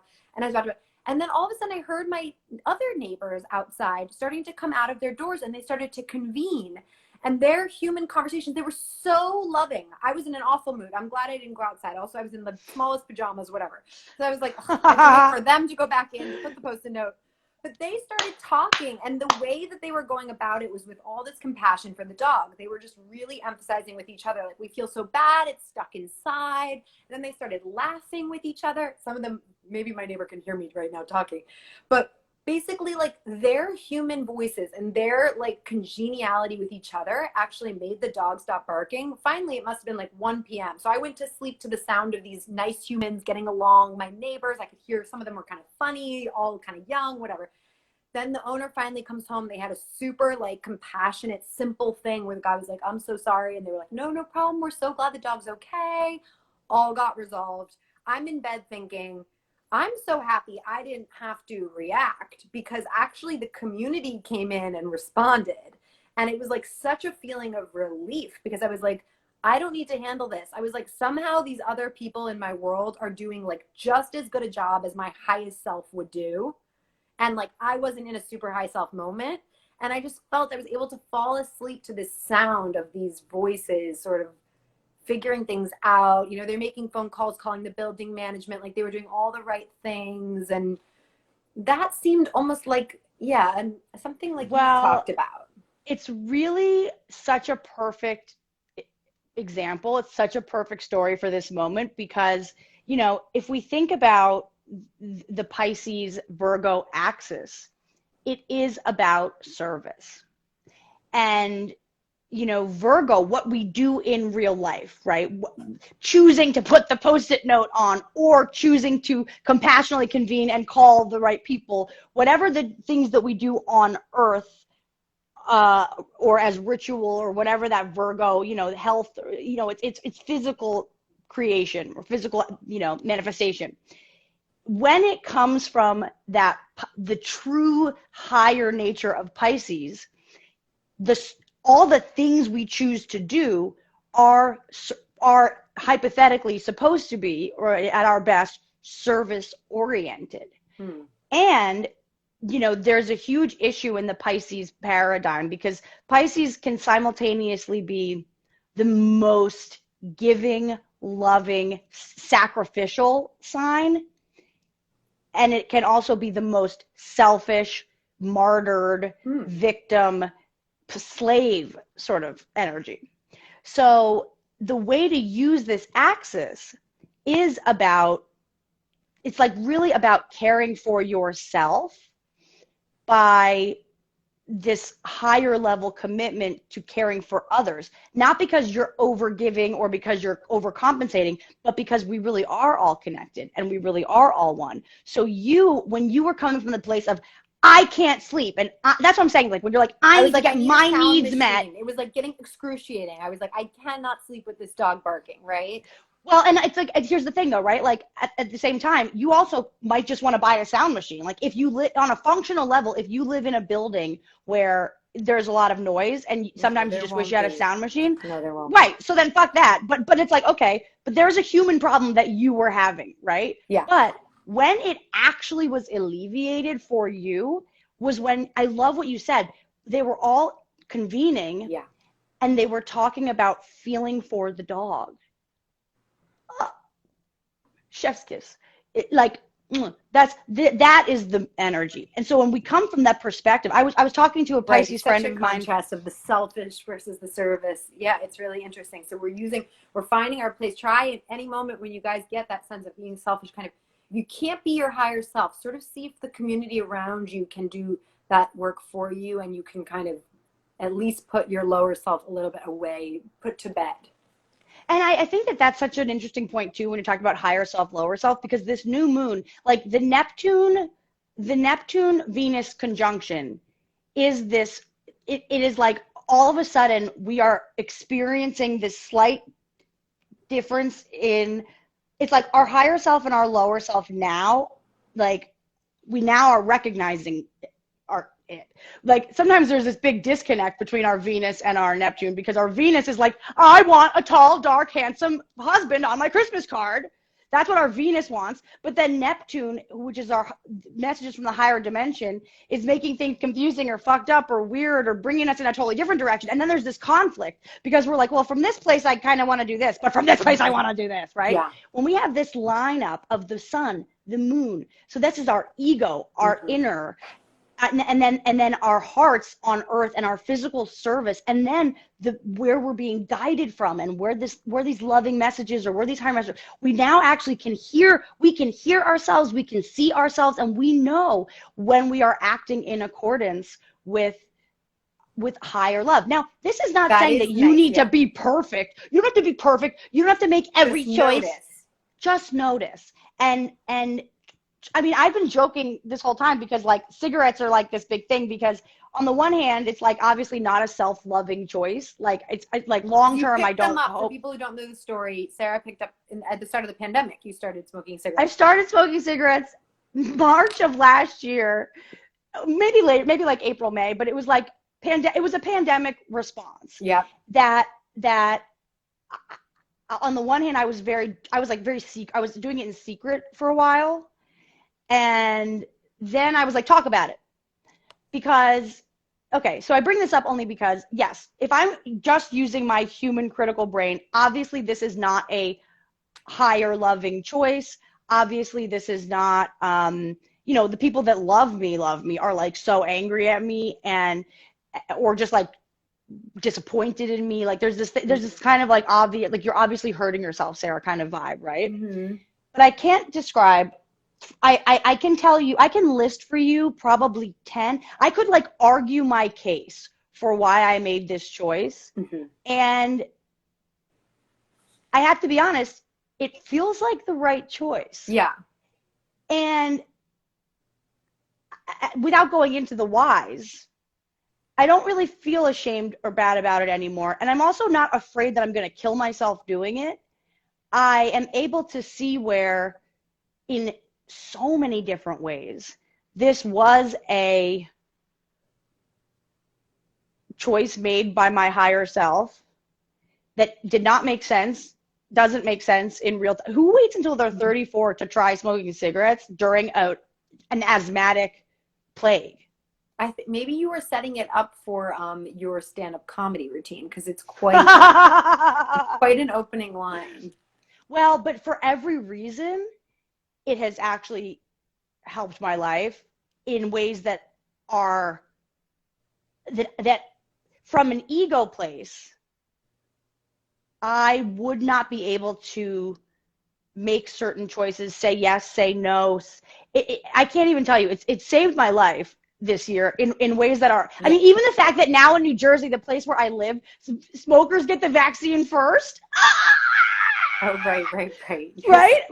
Like, so, you know, and on some level, I'm now working with it differently. So I did so now it's been a year and I'm like, oh shit, I think I'm addicted to smoking cigarettes. Am I killing myself? Well, I oh my want God. to talk about that addiction, but yes. Okay. Continue your sentence. Well, it's been a year. So it's been a year. And so I started looking into this and I said, well, okay, on the one hand, maybe the larger purpose for me to do this was because I'm not attached to cigarettes at all. Yeah. Maybe this was a way for me on a higher level to examine that work of working with addiction, codependent, spirit in a way that's not like something that I'm in a real habit of doing. Like, I'm not attached emotionally to smoking cigarettes. I don't really think I need them for anything, but I'm enjoying them, right?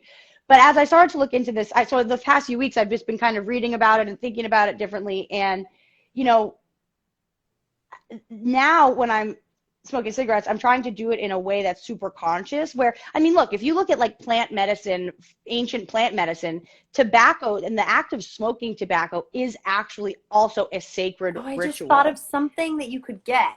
There's this woman I interviewed who's an herbalist, and she makes these like smoke blends.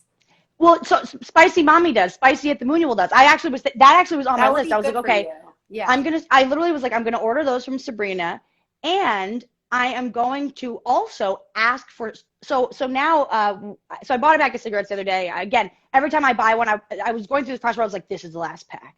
And then I was like, fuck it, Sarah, it's not the last pack. Stop doing that. This is this pack. And every pack of cigarettes I buy now, I'm trying. So I just bought a pack of cigarettes yesterday before the Moon, and I was like, okay, why am I doing this? What am I doing? And I'm like, okay, I'm going to smoke these cigarettes, and I am going to ask, with every cigarette I smoke, I am going to consciously, use it to, one, like just ground me in earth. It is an earth ritual. It is an air ritual. And I'm going to ask that actually doing this helps me move through whatever. It's like, how do I explain it? It's like, I asked for the cigarettes to help me with my relationship with them. So instead of it being like, I'm going to quit you. Mm-hmm. And it was funny too, because actually after having this sort of experience with the cigarettes and talking to them and like making them mean something, mm-hmm. It was funny because even after last night's Moonual, I kind of, I did smoke mm-hmm. a cigarette and I enjoyed it, but I actually was like, for the first time in this whole year, I actually felt sort of grossed out.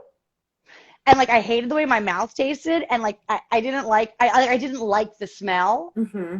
And so instead of like there was a point this year where like, because I not only did I get an opportunity to witness my relationship to addiction mm-hmm. and how much I can jump into overindulgence or jump into abuse, which is something that I've struggled with. You know, when we're talking about addiction or substances, I'm not that concerned with addiction, or I'm concerned with abuse.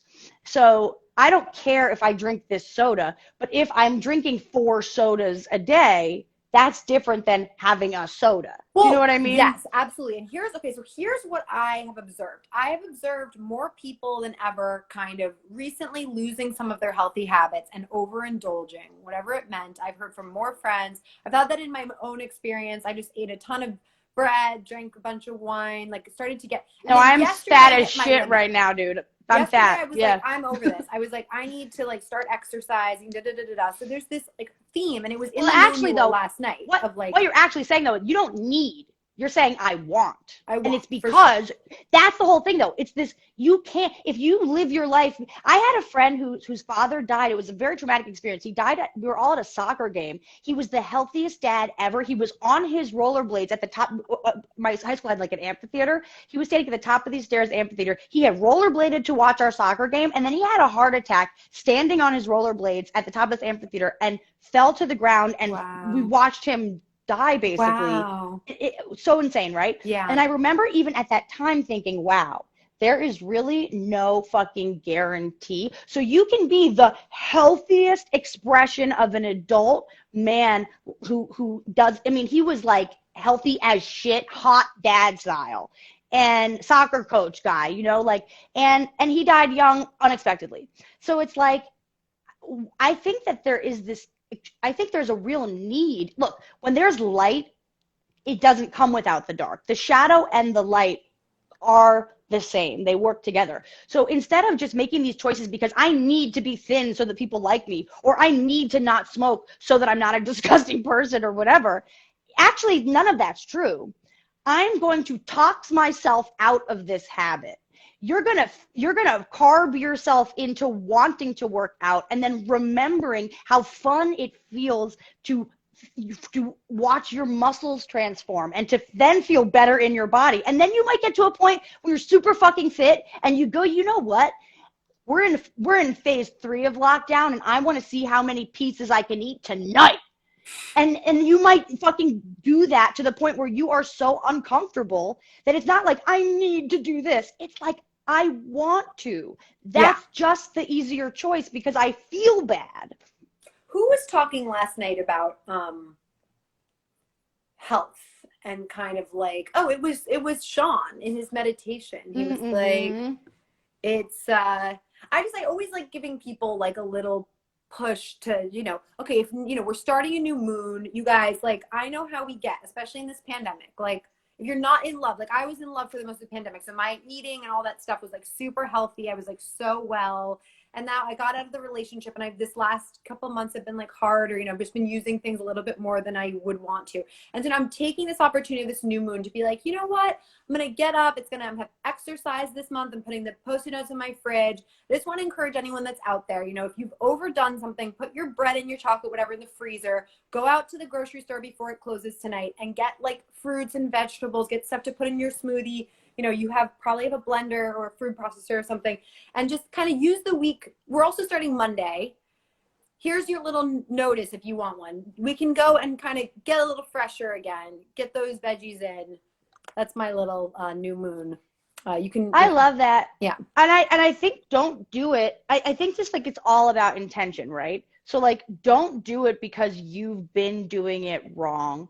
Don't do it because you think that you have to do something differently because you know, to me it's more fun to play the game of astrology and let that. So if you were going to choose to eat healthier this week, don't do it because you're a bad girl.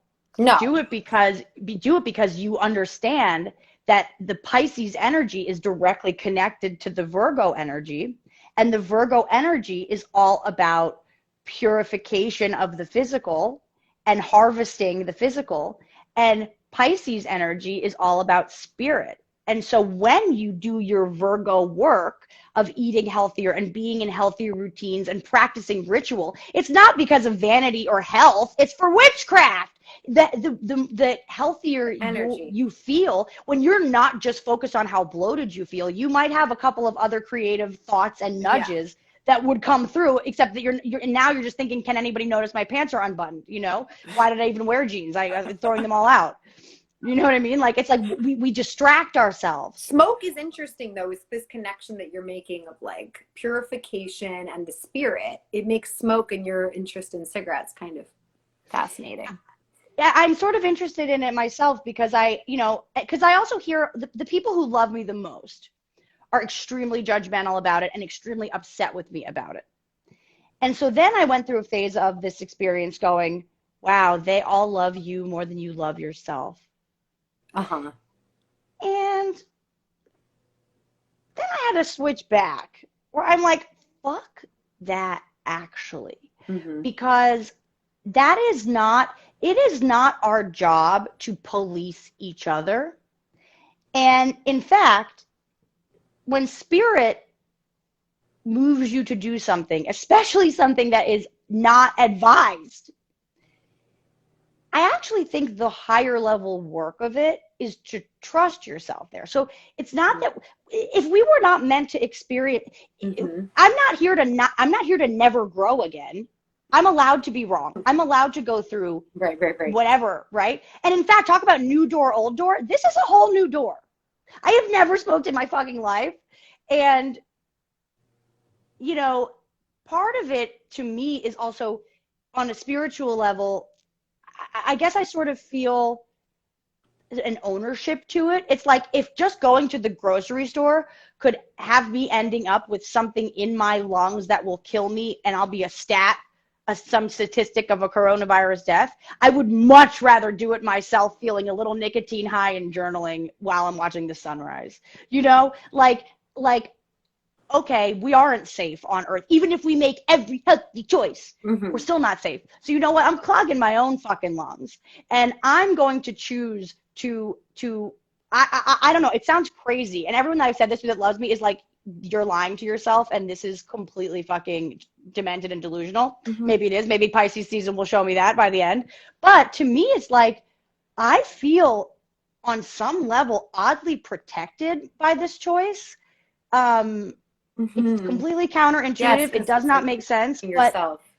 yeah, I'm the one who is creating what goes in and out of my body. And especially now that I'm trying to do the cigarettes as a conscious spiritual practice, so that I'm not just, because there was a moment during the cigarettes where I was like, how many packs did I smoke today? And that's where I like freaked myself out, where I was like, okay, shit, like I now have a cough.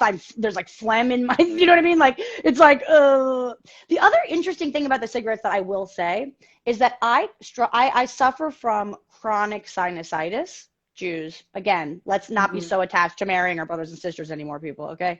But it's like so I have chronic sinusitis. I've had my deviated septum fixed. I've had, but I have spent, Randy, literally, his nickname for me is the Mucus Queen. I would say for like 90% of the winter for the last 10 years that I've lived with Randy, I sleep with two little pieces of tissue paper balled up and stuffed into my nose, okay? So you definitely sleep with your mouth open. Wide open. And it's something I've tried to correct surgically. Every boyfriend has pictures, tons of, they torture me with pictures of, I used to sleep and with two little balls of toilet tissue in my nose. Why do the tissue in the nose? Because I'm so prevents the air from coming in the nose. Yeah, it's like I don't necessarily have a runny nose, but when I'm congested, it's like it's just like a stopgap. It's just like whatever drips down gets caught. You're gonna hit the tissue, and whatever drips down hits the tissue, and whatever doesn't. It's like I'm not sitting there going like, yeah, you know what I mean? So this whole pandemic, I haven't done that. I've maybe slept with tissue paper in my nose like 4 times. My health actually, like it's clearing you out. There's a reason you're being drawn to this medicinally, maybe. It literally. I haven't had the same congestion. I've been less congested this year than any other year in my life. I feel physically healthier. That's so wonderful. Yeah. So it doesn't make sense. I'm sure you've in terms changed of other science, habits, but yeah. All for the worse. No, I'm in horrible health. And I do hope that this new moon is a new cycle for me, because I feel the same, where it's like, I don't like feeling, no, Marguerite, the shit I took before we got on the phone. I'll let you finish that sentence. It's just like, it literally was it was the 8th wonder of the world. It was a pyramid in and of itself. I can't believe it. The top of the pile of shit was like almost touching my ass by the time that I got off the toilet. Okay, I am not eating healthy. Oh, very healthy digestion, but it's just like, why am I that full? Well, no, the amount of food that I eat an edible, and then I'm like binge eating whatever's in the house. I'm eating a fucking loaf of raisin bread like it's a bag of potato chips, and then I wonder in the morning why I feel bloated. It's like, I don't like that either. I don't feel great. You know what I mean? So now I'm like, all right. Track 2. You're gonna but not because but not because I'm beating myself No. up about it, but because that's a waste of my fucking time to Yeah. be in pain for that. I'm Wait. going to be in pain for a million other things. I don't need to be in pain because I ate a loaf of bread. Where are you based right now for people who want to know where in the world you sit? You know, all around. Right now, physically, I am in Philadelphia. Okay. I spend, I guess, like, if you want to know, like, where I live in the New York, New Jersey area. But for the past, honestly, like, I guess I lived in DC until 2012.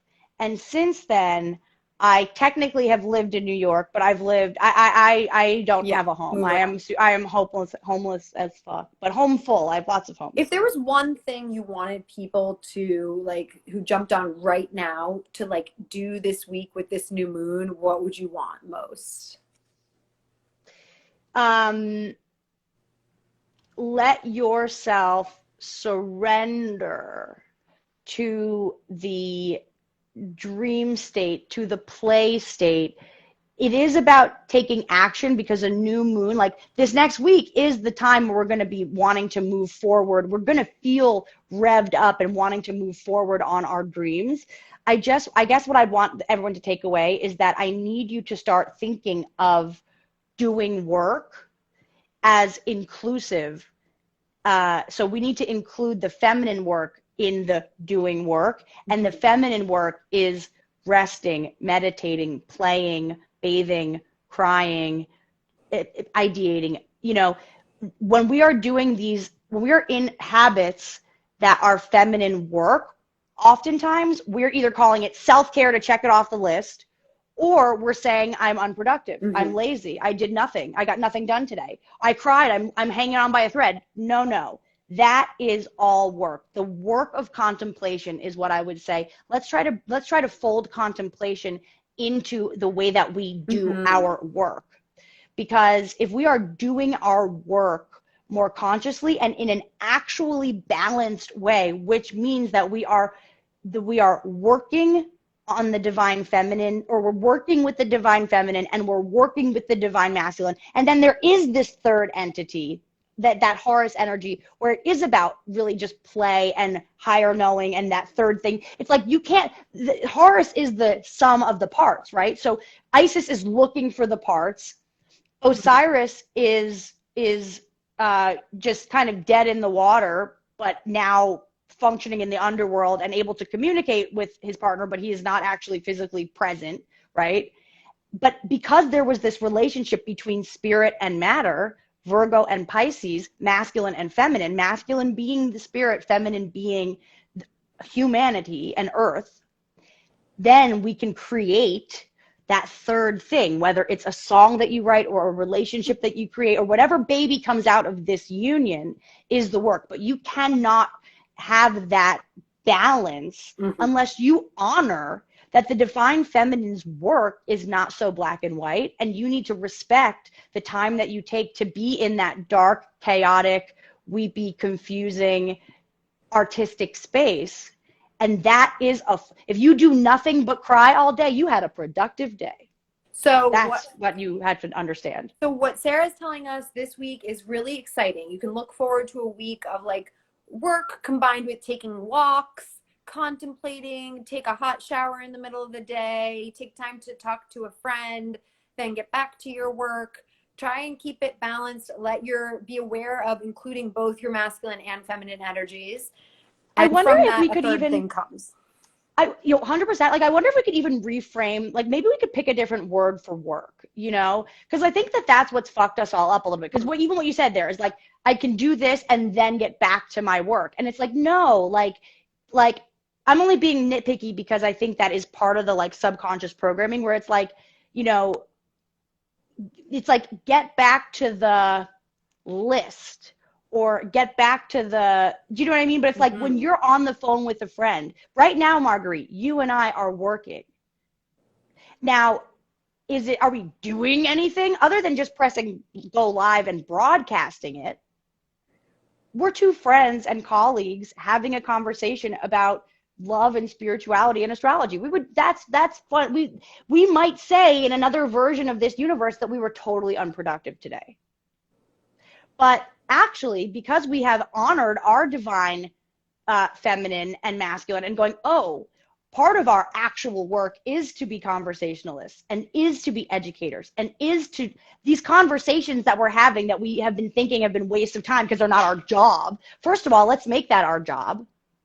Second of all, the work that we do at our job isn't necessarily super fucking goal oriented so that we can say, check, I achieved today, I was productive today. Mm-hmm. We're finding out, we're discovering together what the conversation is from being within it. That is the phase that we're moving into in this. When we're in the dark, we can know what the bigger vision is. Okay, I want to get out of the zombie apocalypse, but you actually have to be so physically present that moment to moment you are adding a little bit of light and trusting that there's going to be a little bit of light that you can create or find or source. But when the lights aren't on, you can't see that far ahead of you. So it really is surrendering to this trust that you are always doing the right thing at the right time, even if you're not, because that will lead you into taking a shit so big that you say, I don't even want bread. This is so wonderful. What an amazing conclusion. You are such a pro. You're so passionate, and it's just amazing. I find you so articulate. You are such a box of information. I hope people have enjoyed meeting you. If people want to schedule astrology sessions with you, I think they can just DM you. You have all you can just go on you just go to saraharmon.com. There's like a booking site and everything. It's super fucking easy. Sarah, and oh my God. Let me give a quick shout out to an astrology reading with Sarah. She's probably trying to change this potentially, but you get on a reading with Sarah and she's like, oh yeah, you're paying me for like a half-hour session. She is on that call with you forever. She has changed your life. There is no price to put. Sarah and I personally, I know, that's why I'm so confused. That's why my business model's like, so this is where it's like, I need to stop. I'm like, this week for me, I'm like asking the universe to like clarify my business model, because the work I actually want to do, I just love I don't want to be done with the conversation because there's a time commitment on it. Yeah. I want to have the conversation that we're there to have. Yeah. So wonderful. So many things happened this weekend. I'm glad we're kind of like, gosh, we've got this big warm hug of trust where you are. Enjoy your week, find your balance, let yourself have time for rumination and contemplation. I'm about to announce my theme for the week, so stay tuned for that. Oh, wait, I have one thing I want to say real quick too. On the topic of weirdcore. Yeah, right. Which is this was the last weird conversation. And boy, was it a weird week. A weirder week than I was expecting. Weird week, and what a perfect, like, all of your themes are always so cosmically aligned. Like, you're really so psychic and so brilliant, all that Aquarius, thank God. But I was thinking about it because I had never related to, I had never even heard the term weirdcore. Yeah. So after I saw that you posted it, I Googled it and I looked it up and I was like, am I weirdcore? And then I was like, I am weirdcore. Yeah. And then I was like, why have I, because I have a very hard time. That's another thing, I'm asking for guidance. But my brand aesthetic, I don't have a logo. I used to, but I don't really have a logo. I don't really, it is a shapeless thing at the moment. But actually, you're right, that the one brand thing that I have committed to is this sort of nostalgic, weird. Because you like the vintage imagery. I like the vintage imagery with music, but then. You're very put I in love a jizz thing. The low That's text so funny. scribble and make it a totally. post.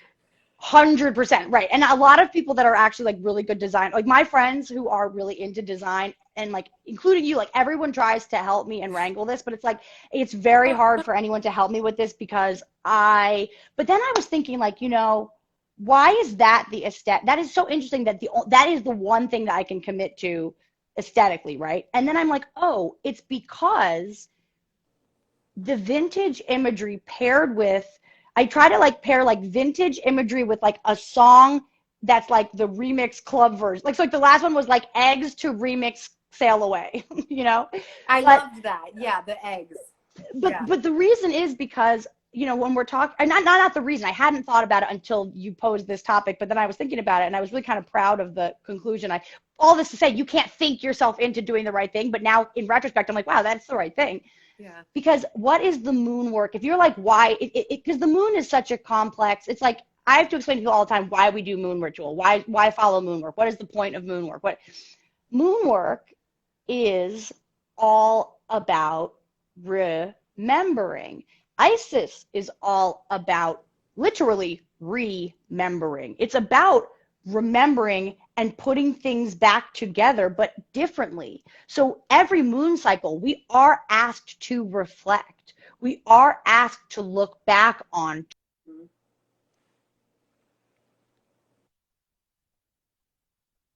to honor, to reflect on what has happened. But we're invited to also then, like, kind of like you're saying too, like karmic cycle closing, whatever.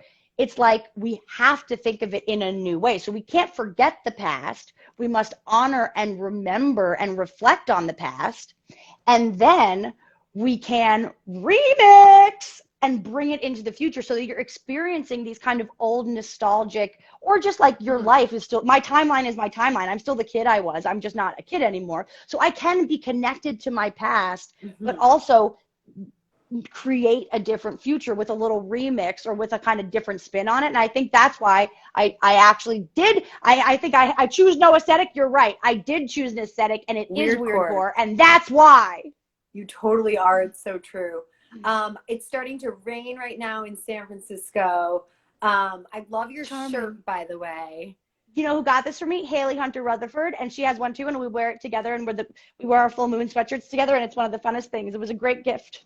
See, I was asking, there's a woman who I love, who is, her handle is Cosmic. I want to get it right. She was on here earlier. She pops in on a lot of talks, and it's kind of the aesthetic that I tried to push your account towards, which I like.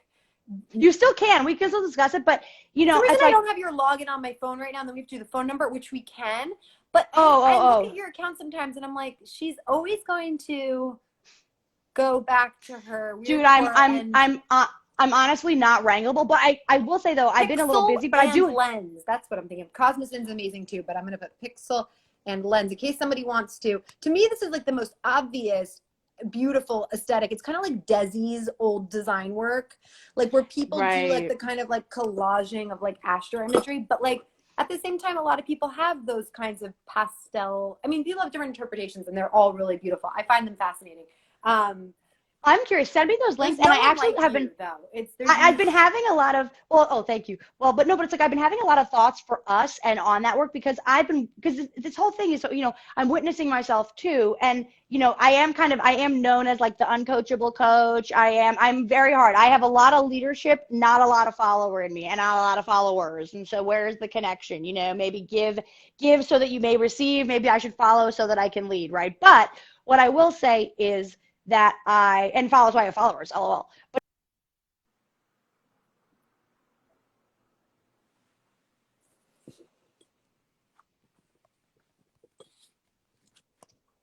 I don't know if you guys can hear me. Send me a little comment if you can, so I can see you. For me, Sarah is paused right now.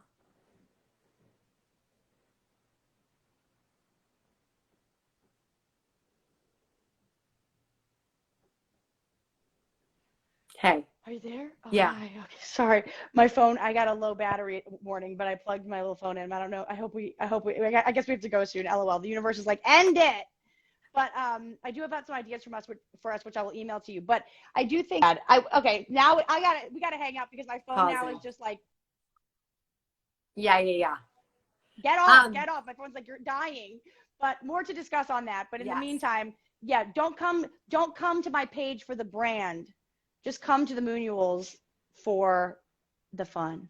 Yes, I was thinking about that today. I was thinking about, like, I don't know if anyone can relate to this, but I feel like I need as many new starts as I can, and I don't always want to wait for March 1st, April 1st, whatever. And the Moonual has become a new part of my life without even knowing. Like, if you asked me to fake my knowledge of astrology, I could, but it would be like one of those cardboard karaoke, like, presentations. I feel like if anyone was going to crush that though, you could do a fake presentation on almost anything. I bet that's like one of your talents. You could speak on whatever. But these are so fun. When is the next full moon, by the way? Do you know the date? Yeah, so the next one is full moon in Libra on March 28th. It's going to be so fun. It's the first lunation of the Lunar New Year, so it's going to be kind of like a New Year's party, Nice. and it's going to be so fucking fun. And Libra is all about relationships and connections, and it's in Aries season, so it will be more on the sort of topic of romance and partnership and how we work together and how we work with spirit. So I'm really excited about it, and yeah, definitely plan on coming. I'll put the link in the bio now, and yeah, I also have Linktree things. There's much for us to discuss, but Yeah. I will be wrangleable at some point. But yeah, I just, the divine feminine process is messy and ugly, and you guys just get to witness it on my IG page all the time. It's It's so a little good. sloppy. It's And sloppy, you are the but it's best. real. You are the best leader. You are like the only one I know who hosts like a cabaret show where you're curating people for like a single event virtually. That's just amazing. The people we discover through it. And Sarah also does this like, basically like a volunteer. I mean, I think sometimes people pay for tickets, but these tickets are free. So it's a no-brainer to go check it out. And fold yourself into this community. It's really like a very honest place where you can write comments about what's happening. Everyone's very high-minded and knows a lot of sensitivity around psychology. So it's a great place to be yourself. It's really friendly for both genders, all genders. So March 28th, mark your calendar. I think it's like, in terms of what we're talking about before too, and then we can go, but it's like kind of a place to practice, like you might get triggered, but part of this contemplation work and this divine feminine work is actually learning how to work with your feelings and work with your triggers. So like if you do come and are triggered, it's the perfect place to be triggered, because you can practice not getting like angry or defensive, just witnessing it, bringing it up, sharing it. Yeah, for sure. So it's like we can actually practice that work of not reacting together in that space. It's sort of like the beauty. That's why, like, ultimately it is a comedy show, like, first and foremost. And comedy you can go there, you can say the wrong thing, you can be, so it's a safe space, partially because we are all conscious of just like being inclusive and loving, and we're just like cool people, but it's also a safe space because you don't have to be perfect. And you don't have to like everything. All you have to do is be yourself and bring up whatever's coming up for you, and it's all fucking good. And I love how someone made the point that yesterday of like the diversity, like it's truly one of the most diverse communities I belong to, and it's like accidental, like that's just my friends. Yeah, it's so cool. So cool. March 28th, put in your calendar. I used to put in my calendar before Sarah would just send us emails. Once you get on her short list, you'll just get emails all, when it's coming up, and you won't need to plan. Chaotically, I'm sorry. I hope. I love that. I love getting, what I really love is when you send the Zoom link out. That's a real treasure. I know, dude. Well, that's what I'm saying. That's for us to discuss, because I want to run some ideas by you. Because I think part of my branding problem is just that, like, the nature of business is changing. And so there's no problem. There's no problem. Yeah, right. There's no problem is exactly the thing. It's there's like, no problem. Even when I heard you saying like, oh, I know I want to spend this week redoing my business, it's like there is a part of you that knows that that's not even like part of your conversation anymore. 100%. Right. Well, but so that's the question though, because it's like, right. No, you're completely right. But actually, it's not that it is or is not the conversation, because ultimately we do all have to be in, like, I literally have like, I'm literally overdraft right now. Thank you for your you're like the only person that paid last night, you and Dinah. And like, I was in overdraft when it started. I was out of it this morning, and then I went and got food, and now I'm overdraft again. Babe. So you need to figure out. You need a grant. My friend just got a grant, I need like a grant. $60,000 grant from the government. Okay, that's literally exactly what I need. And so, so this is the thing, right? When I say I'm going to figure out my business structure now, that's what instead of me going like, is it a Patreon? Is it I'm like, no, it's a benefactor. I'm going to call it. And so what I was doing actually this morning was figuring out within the Moonual, what are the roles? How much money do I actually need to actually do what I want to do, and pay the people who I would want to be paid, who do all this work with me. Interesting. Yeah. You know what's interesting? But it's like, you made me think of like, who are the celebrities that care so much about astrology? Like, let's say like Demi Moore cares a lot about astrology, or like, let's say, name the others, like Jessica Alba, like loves astrology. Gwyneth Paltrow. And they would be, it'd be really interesting to make that your short list, and then you reach out to them, their assistants. I mean, it all takes work. We are on the same page, because remember I was gonna say like because the work that we do together, that's actually what I think we could do together better than fix my Instagram, because like fundraise for you. Yeah, figure out the best. Yeah. Not figure out. Be guided through a collaborative partnership, because that's the thing. It's not about finding my boyfriend. It's about finding my partners and partnering with the right people on the right thing, so that there is no I have an longing. idea. We're going to talk. Okay. I like this. To be continued, but I yeah, can no, activate around. So for me, you guys, like Sarah is so great to work with, because I basically have like a Google sheet where if I show up to the Moonual, I just deduct that from like social media or whatever I've done with her. So I love the idea of getting that messaging together for you to reach out to these different people I just mentioned, and like finding the list of people that care about astrology. So I am now activated. That naturally excites me and has nothing to do with money. It's just going to allow me to continue to go to a community that I love, and that's worthwhile to me. Well, and that's what I was thinking about too, because I have a few other ideas for us too, because even just in terms of what excites you, like, because even with the social media stuff, it's like, actually, it's not about me like picking a logo.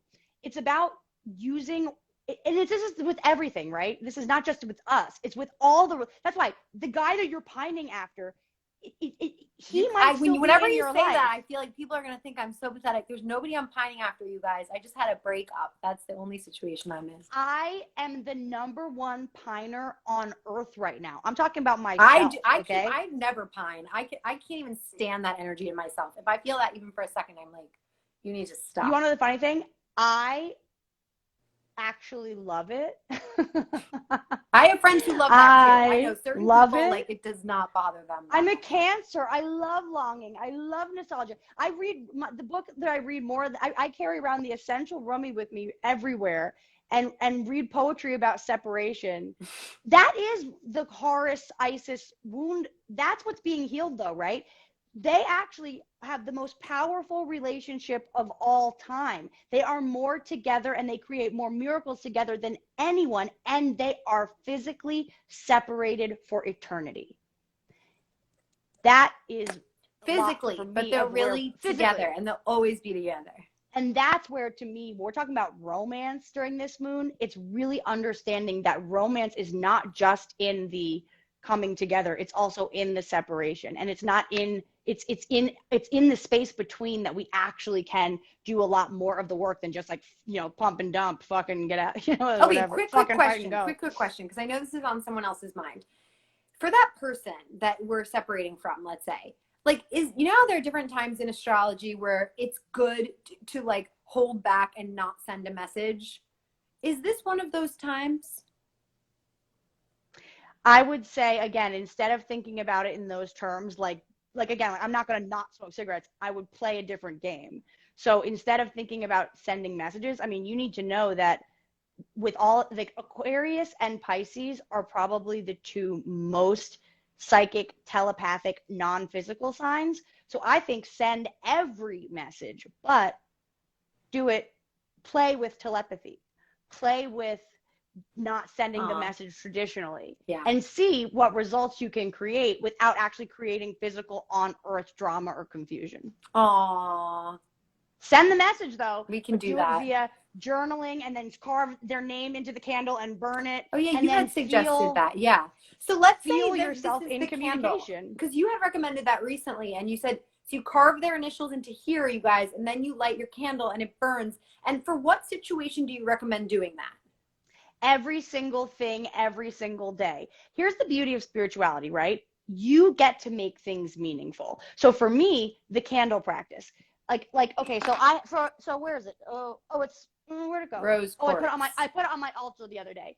But so for me, sometimes I'll have a candle that I burn, and it'll be like, this is the new moon candle, this is the full moon candle, and then for that whole 2 weeks, when it burns, and it's like, okay, I set the intentions. This is the candle for this, and then once that candle has burned down, I relate to it as like, okay, the transformation has happened. Even if I can't see it physically yet, the spirit work is done for that thing, right? When I'm just doing regular manifesting, even with clients, sometimes before a call, I'll carve, like if I'm gonna do a client call with you, I'll write Marguerite or whatever into the thing, and I burn the candle, and then by the time our call is over, it's usually burned, just your name is no longer there. So like if I'm trying to send a message to a guy that I'm like obsessing over and I want to text so fucking bad or whatever, I'll carve their initials in, or I'll call whatever message I want to send them. I'll even try to hyper manipulate. Like I'll be like, come back to me. And you'll use a knife? Usually I use like a there's one right here. I use like a thumbtack or like a thumbtack or like if you unstretch a paper clip, like a flattened paper clip, you can use a knife's fine. The Scorpio moons are gonna like that better. Whatever drama actually suits your moon sign. Look how cute this is. I don't know if you've ever seen this. My little book in a matchbox. Where can I get that? So cute. No, I love. I think this is the last one because I gave away a lot of ones with books, but it's so cute, isn't it? I love it. Both sides. You can get them done on Etsy. So you can do ones from the manual, but it's cooler with the book. Well, that's the other thing. We need to talk about the workbook. Yeah. We need to talk about the coloring book. I want to say hi to Dragon Rose. She's a psychic. She just joined. This has been so wonderful. So wonderful.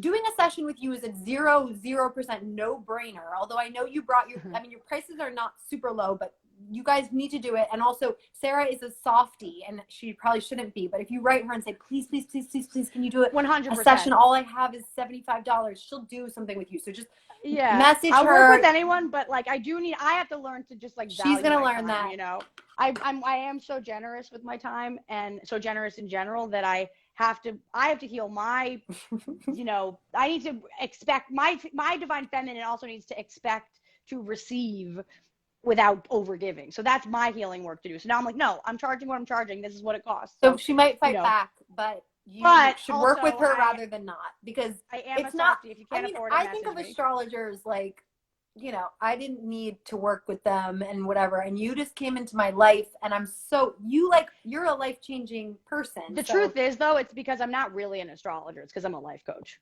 It's coaching is what it is. Whatever it is great. And it's like, it's a different service. Just straight up astrology. I just think it's different. In an astrology reading, no, you're very more of the talking. Yeah.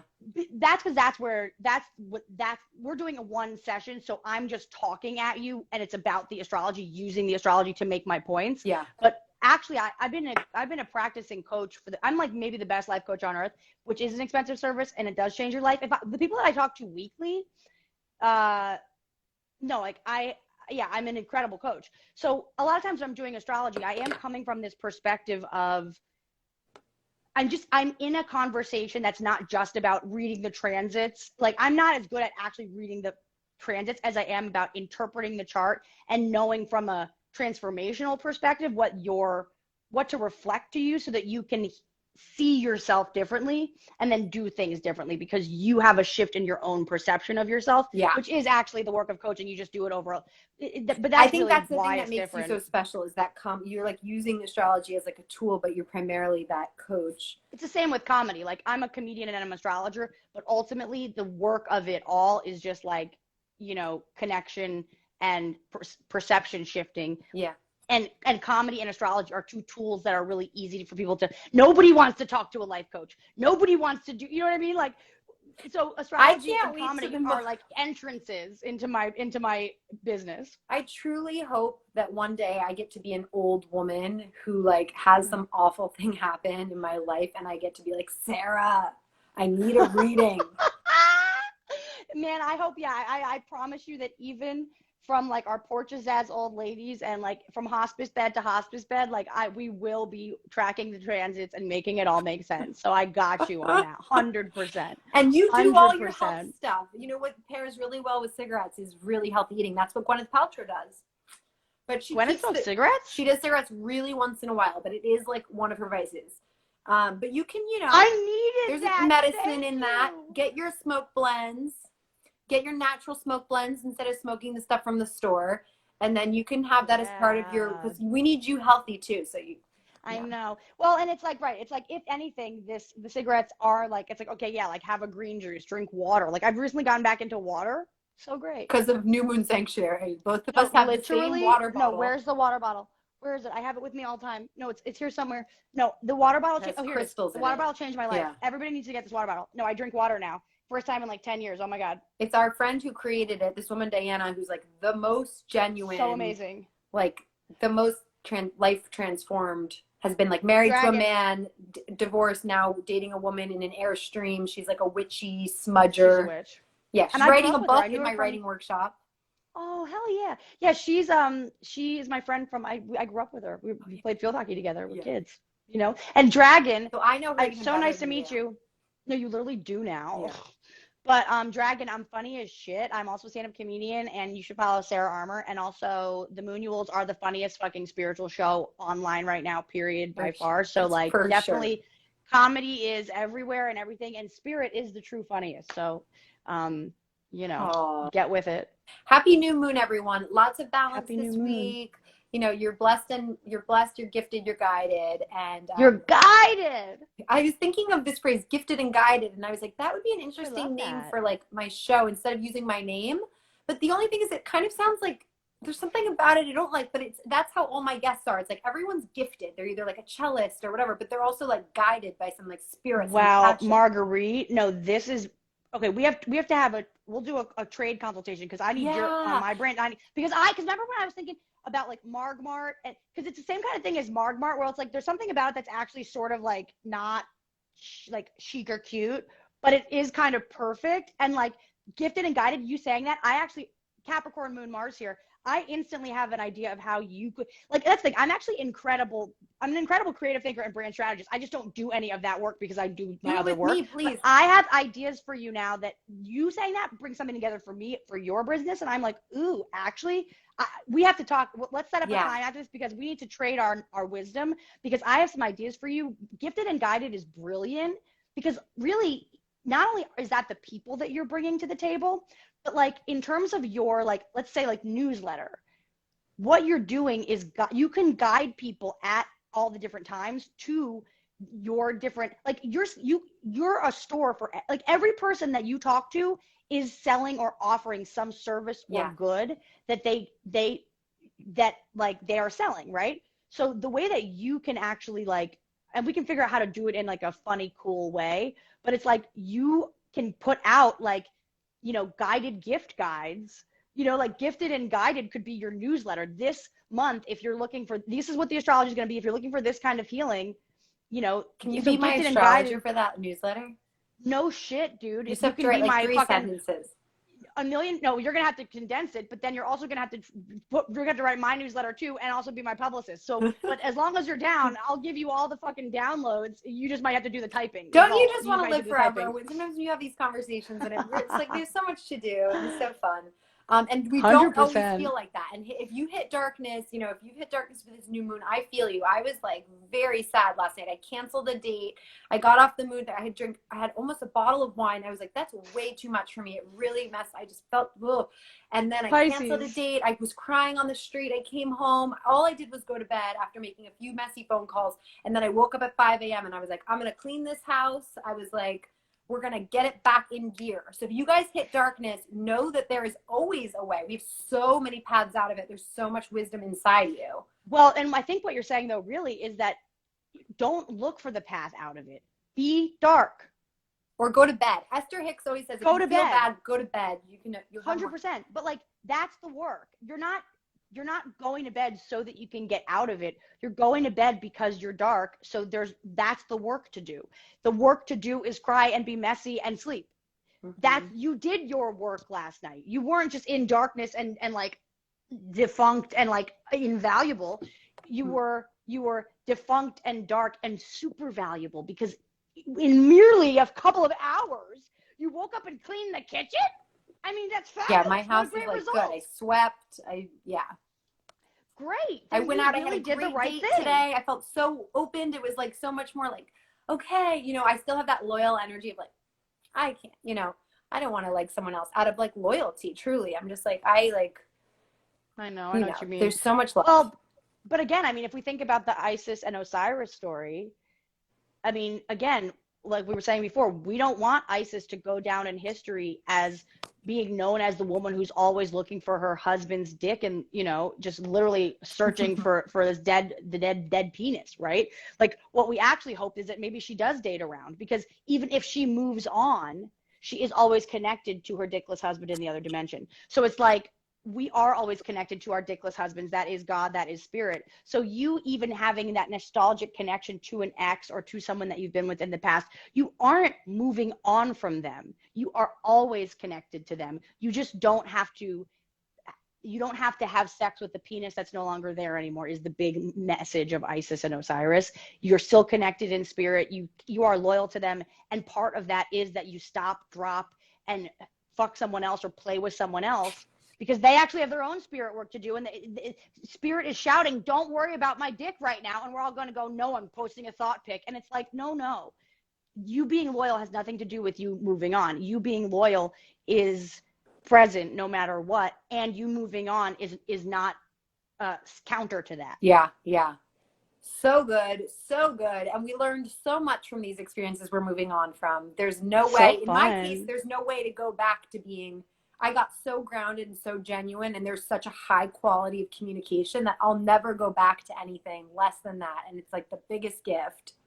Well, that's like what you're saying, though. That's like when you're talking about moving forward or the door slamming or whatever. It's not something that you really can try to do. You just want to be conscious of it happening. But like when cycles change, the cycles change. Like anything now that you're continuing to bring into this new cycle is your choice. You're choosing to stay in the theater and then whatever experience you have. But it's like, no, you didn't like, the shift just happened.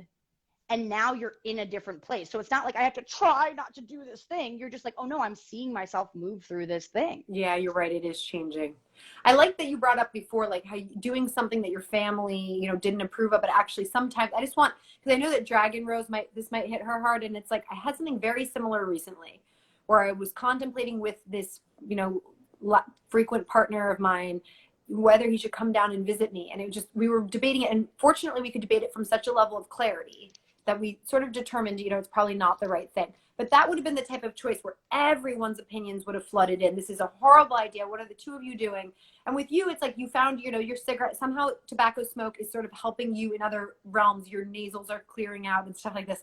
So, in case this hits you, there is room, I believe, in this new moon to incorporate things that, other people will disapprove of, but you feel that it's in your instinct and you know best. Is that right? 100%, 100,000 million%, because everything that we have a judgment about in this earth plane is not only inherited and a reaction to the past, but it's 100% not true. There is no, so the idea of there being a right and wrong thing, like completely objectively, it just doesn't even make sense. Like, so yes, there could be something that you're doing that is the wrong thing to do based on what your family thinks or based on what society tells you or whatever. But there's a difference between right and wrong based on judgments and thoughts versus making choices. And like, so actually I don't feel, when I'm smoking a cigarette at the moment, I am not feeling judged. I am not judging myself. And I am not actually, so maybe I am in a little bit of shame trying to hide it from people that would be judgmental of me. And then I feel bad about that because now I'm living in sin and I'm, but if I can just actually not even have that conversation, and with the people that it is a problem for, I won't smoke around and I won't talk about it with. And when I'm with myself, I'm not going to think about those people. I'm going to actually just check in with my body and my spirit. Yeah. And so even if I'm making the obviously wrong choice, you guys, I'm not pro cigarettes, but when I'm pro cigarettes for me at this moment, because on a deep level, when I sit with it and I go, is this something that you feel is actually the right thing to do right now? So far, yes. On an intuitive level, it feels like the path of least resistance. Yeah. I had this other insight today that's just like, okay, so you see these like rose quartz that I'm using, like, I really think there's a lot of like wellness culture. This is like just real quick thought. And if there's any astrology connection, you tell me, but, like use what's around you. Like use what's around you. Like I just have these, a lot of wellness culture is kind of. Well, actually, you have those because you broke something else. Yeah, these came from a broken bottle, and that's like worth noting. You'll see these women who have like these. Then one of the new things that people like to get are these like they're kind of shaped like a pin or a pen, and you'll do like acupuncture on your face. Kind of, it doesn't go into your skin, but they're like these little facial massage things. Like, use what you have. Like, you know, Yeah. you could so easily picture me doing a video where I'm like, guys, it's all about these small rose quartz. Like, that's how you need to massage your face. Like, it's all about that. No, we all have the right tools around us. Like, there's this woman, Norma Kamali or something, who literally soaks paper towels in green tea and puts the paper towels on her face. And she's like on the cut, like the New York Times. Well, and isn't that, we were talking about that last night, you and have. Molly, Ellie was talking about at the Moonual, she presented, and then everyone started talking about her skincare routine. And she's like, honestly, my skin looks so good because all I do is use oil. And she was teaching us all about these basic things that she does for like skincare and like her own, because she looks great. She's like 44, but like just looks like her skin is glowing. And she was talking about like her life really changed when she made all the like rituals around health and skincare and whatever really fucking basic and simple, and that actually changed her skin. I've started to become conscious. Someone said this morning on TikTok, like, consumerism is bait, and it was like in like it was like 6 like things we need to focus on right now, and it was sort of connected to the astrology moment. But it really stuck with me this time. It's like there is this kind of like departing from ourselves when we go online to like shop for something that we think we need. Like, we have so much stuff around, and like the weirder the better. Like, you can make a video about how you're using your flowers to, like, you know, deal with your face and your skincare, and people will start to do this and they'll copy you and they'll go out and buy flowers. Use what you have. Be creative. Don't think you need anything that's not in your house. You really don't. And not to keep this conversation going any longer, but we love to talk. But, you know, I was saying before, you know, it is the year 1 AC. This is the new Christ consciousness, COVID consciousness, which is really inviting us. I mean, what is Christ consciousness about? What is Pisces about? What is the collective love about? It is about universal love and trust and truth and acceptance, right? So part of this Christ consciousness, or rather like Corona consciousness, COVID, 1 AC, new time, this is a new era, okay, is this, it's exactly what you're saying, which is like participating super fucking lovingly, like gratitude for what you have, using what you have, knowing that everything you have is exactly what you need, and trusting that if you share vulnerably or if you share creatively, that you actually can take part in, you know, I think that's what like, the Britney documentary was. So it's like, wow, collective consciousness is really, really real. What is acceptable culturally in 1997 versus what's accepted culturally in 2021 is drastically different, thank goodness. But it goes to show that there is a huge amount of power in this broadcast communications, in the media, in the shopping, in the consumerism, so we have to be super conscious about what messages we are creating, what messages we are playing into, what messages that we are, you know, we need to really, and that's where the intuition works, because it's not about right or wrong. You know, comedy is so great because you can make a joke that's like really racist or really sexist, and if it's funny and you laugh, it actually does alleviate it, versus even if it is funny, sometimes you go, ooh, that feels bad. It's not that one is good or bad, but there is like, it's like when we don't use the society to tell us how to feel or what we're looking for. When we use actually, when I smoke a cigarette, I don't feel that I am killing myself slowly. I feel that I am participating in an experience on a soul level with myself, and there's some kind of a detoxifying going on, oddly enough, is what I feel. Yeah. It doesn't make sense, but I feel that intuitively. So I think it's like, yeah, like if you can actually share the things that you're doing with each other and with us, from a totally loving, grateful, in the spirit of service, in the spirit of giving, you will be a part of creating this, co-creating this new collective culture moving forward. So you want to participate in the conversation in a way that is totally authentic to you, because that's the reality that we want to create, because we do believe what we hear, and we do listen and regurgitate, and we do, you know, there's no denying that, right? So yeah, if what you're doing is rubbing flowers on your face, instead of trusting that what you see out there is right and you're just a weirdo who's broke and only has a flower around her face or whatever, if you actually go, wait a second, this is like what I have and what I've been doing, and you say, hey, this is what I've been doing and this is my experience with it, take it if it helps you, then there's a whole new, that's again the water. Like you can pour the water in a cup and you can go, well, water goes in cup. Yeah. Just the way it is. But you can put the water in anything. Put the water in a water bottle with a crystal in it and now drink it. Wow. You know what's interesting that connects to this? So Esther Hicks and Abraham Hicks, who she channels after, have been helpful to me recently. And she says that, you know, a lot of the world is like trying to say like, okay, there's a pie. Let's all like fight over the pieces of the pie. And she's, what we want you to understand is that you can create so many new pies. Like there are an infinite number of pies in the vortex, which is what she says. That's like her term for like spirit. So yes, if anyone out there needs that point of like, we're not fighting over pieces of the pie, we can create new pies. You know, it's not about like who has the best oil cleanser. It's like, use your flowers as a new, you know, cotton ball.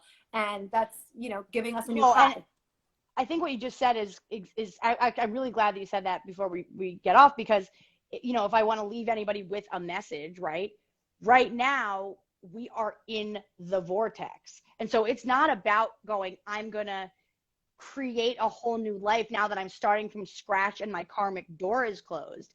It's actually shifting your perception enough so that you can actually see what's in your vortex and actually choose the highest, most loving path of least resistance thought to focus on within the frame of your vortex. And that's how miracles can just shift and occur.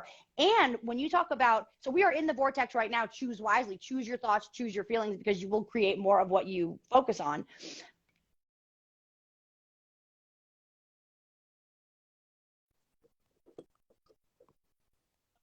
I don't know. I love Esther and Jerry Hicks, and Jerry died within the past few years. And so it's also interesting too, because when we're talking about this Osiris, Isis connection, Esther, there's a clip I could send you, but she talks about how after he died, on a human level, she was it's love of her life.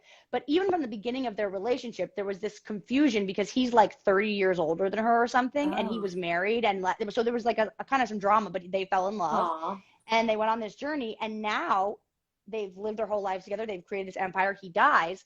And she's like, I finally understand why he had to be 30 years older than me. And it's because he had to die before me, because now her work is all about working with him, like Isis works with Osiris. It's all about working with him, channeling him. Wait, then who from is the other Abraham? side. Because I hear her talk about Jerry, and she like misses him for sure. But so Abraham is the entity. It's this. So it's like some people are from the Pleiades, some people are from. Abraham is a soul group. And so she's channeling the spirit of this. And it's interesting too, because when we talk about religions, right, for the most part, the ones that we focus on are the Abrahamic religions, which is that there's like this one God, or, you know, but she's not doing it in any sort of denominational way at all. But Abraham their story is fascinating. But when she started to channel, that was her channeled message was, hi, I'm Abraham. And like, you know, I can use Esther as a vessel and I have messages. And what's interesting too is Jerry talks about how the reason that she became this multi-million-dollar channel for random ass spirit Abraham is that, so when they were married, it was very theatrical, because she was not only 30 years younger than him, but she was sort of an idiot ditz with no real goals or plan or anything. Like she was just like a hot girl. And he was a vacuum salesman doing door-to-door, like sort of MLM style sales. And one of the trainings that he went to, they talked about how you can use meditation to, you know, that's just like for salespeople, that's a good practice. Yeah. She had nothing going on. I think the phrase that she uses is that she had nothing going on in her head. So they started as a couple meditating daily together, because she literally has nothing else to do. And he needs an accountability partner. So he got her to do the thing she needed to do. She started meditating, and she said one day, like when she talks about the experience, like this these messages started literally coming to her. Yeah. And she said the only reason that she could be such a crystal clear channel for it is because she had nothing going on up there. She has such a good sense of humor. I don't know if she calls herself a comedian, but she really makes everyone laugh. She's very funny. She's very, very funny. Yeah. I mean, she gave me, when I was trying to figure out, again, Isis on my midheaven. I'm a coach. I'm a comedian. I'm an astrologer. I spent the last 30 years trying to figure out how to put the pieces together with my right? And now I'm like, oh, this is my healing, because I'm like, oh no, I put the pieces are together. I am fully integrated. And so now, instead of my work being about trying to label myself so I make sense in terms of business, it's actually about doing my work, which is like, wow, now that I know that I can bring pieces together, it actually helped me. I rewrote one of, that's the thing, I have more businesses than you really understand. Right. And like, when you get the full picture of all the things I've actually been putting together, it's like, on the one hand, it's complicated and it's hard for me to do the writing about, because it's so personal to me. But if you actually understood the picture, it's all the fucking same and it all makes sense. But it helped me. I rewrote some of the copy for my production website, because I was like, oh, that's what I do. I bring the right people together and I have the right conversations with everybody involved so that we can actually create, by this communal effort, something that didn't exist before. So like, that really is the, Isis, you can use that energy to, when we do this reset at this new moon, you can use that energy, number one, to take a look, where have I been spending time trying to, when we're doing relationship longing, when we're pining for that guy, what we're trying to do is come back together. We are trying to return to source. union. We're trying to, right. Which is so interesting. That's the instinct I got last night. I was like, it was more about like career and creativity. I was like, the panicky thought I was having was like, everything's so scattered. Everything's so scattered. There's too much going on. I need to, today was like about like a striving for simplicity and unity and cutting out things that don't matter as much. Yeah. And that doesn't mean that you have to like even get rid of any one piece. Right. It's not, when you say cutting things out, it's what you're actually saying is like cutting the drama around it out. Yeah. Maybe, and actually just bearing down to basics. And on a soul level, you actually like needed your house to be cleaned, and you needed to have a fresh new moon, new start. And on the dark of the moon, which is totally emotionally appropriate, you were in the dark moon phase, and you were in the dark, feeling your feelings, doing that work. That was your work. You were not unproductive. You were working, and that work was to feel bad. That's part of it. You cannot get out of it. There is no getting out of pain. There is no thinking your way around skipping the messy middle. The only thing that we can do is start to work with our vortex in a more conscious way, so that we can actually experience miracles, which is simply a shift in perception that then creates a different reality faster. But you don't get out of what is Abraham says, or Esther, whatever, when you are really stuck on something, go to bed. And Abraham, they talk about drug use too. They talk about, she'll say it's not like right or wrong. And like, the drugs are a way to get connected to source, like that. You're actually not wrong when people do cocaine, or when people are smoking weed or drinking alcohol. Like, if you drink alcohol to go to bed, if you're like, I'm going to drink myself to sleep to pass out, that actually is fine. There are going to be consequences, like there are consequences to anything, but that is, you're not like, it's like, no, knock yourself out. Like, it's okay. Whatever you need to do to stop having the same circular conversation that is just leaving you in a place of like worry or fear or doubt, or I have to figure it out, or there's too much, whatever. The simplest thing is actually just to pause. And usually when we come out of that pause, it's like, okay, first things first, I got to clean the house. You didn't do any writing for your next book today, but you can't really do that until the house is clean. And you can't really clean the house until your spirit is cleansed, which requires a huge amount of crying and overthinking and journaling. And so it's all just a part of the same work cycle that we just haven't been relating to as work this whole time. Yes. So good. So if anyone just popped on, I really encourage you to watch this whole conversation. I'm going to post it on my feed. It was really so valuable and so timely. So fun. Thank you for having me.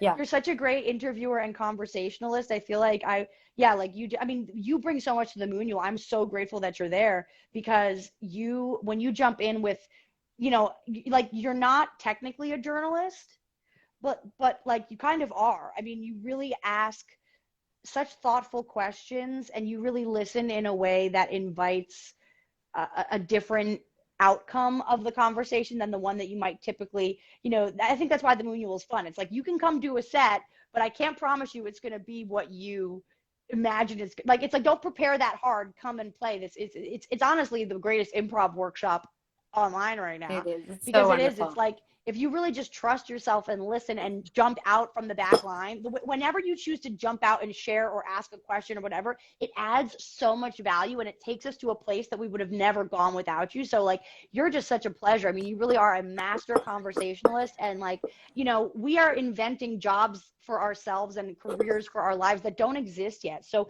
even if it doesn't make sense right now, you know, what you're doing for your career doesn't have to make sense right now. Just trust that what you're doing is right, because you're discovering and finding out. We are discovering and finding out what these careers look like long term. And it's not anything from the old paradigm. The door has been slammed. So we are creating it in real time. And you're just like, you're so right on about everything you're doing with yourself, because you're a masterful communicator, you're a masterful conversationalist, and you really do bring such an intelligent, thoughtful, loving perspective to every conversation you're in. And it is like so refreshing. Oh, you guys, love you. And also Mike Rosenfeld just joined, who, my word, I mean, if you want a coach that's kind of going to get you in order, I feel it's important that he joined. I want to give him a shout out. What's up, Michael? Mike J. Rosenfeld. He's based in Miami. Okay, lots of love to everyone. Thank you, Sarah. This has been brilliant time spent. Bye. Bye. Love you. Bye. Love you. Bye. Happy new moon. Happy New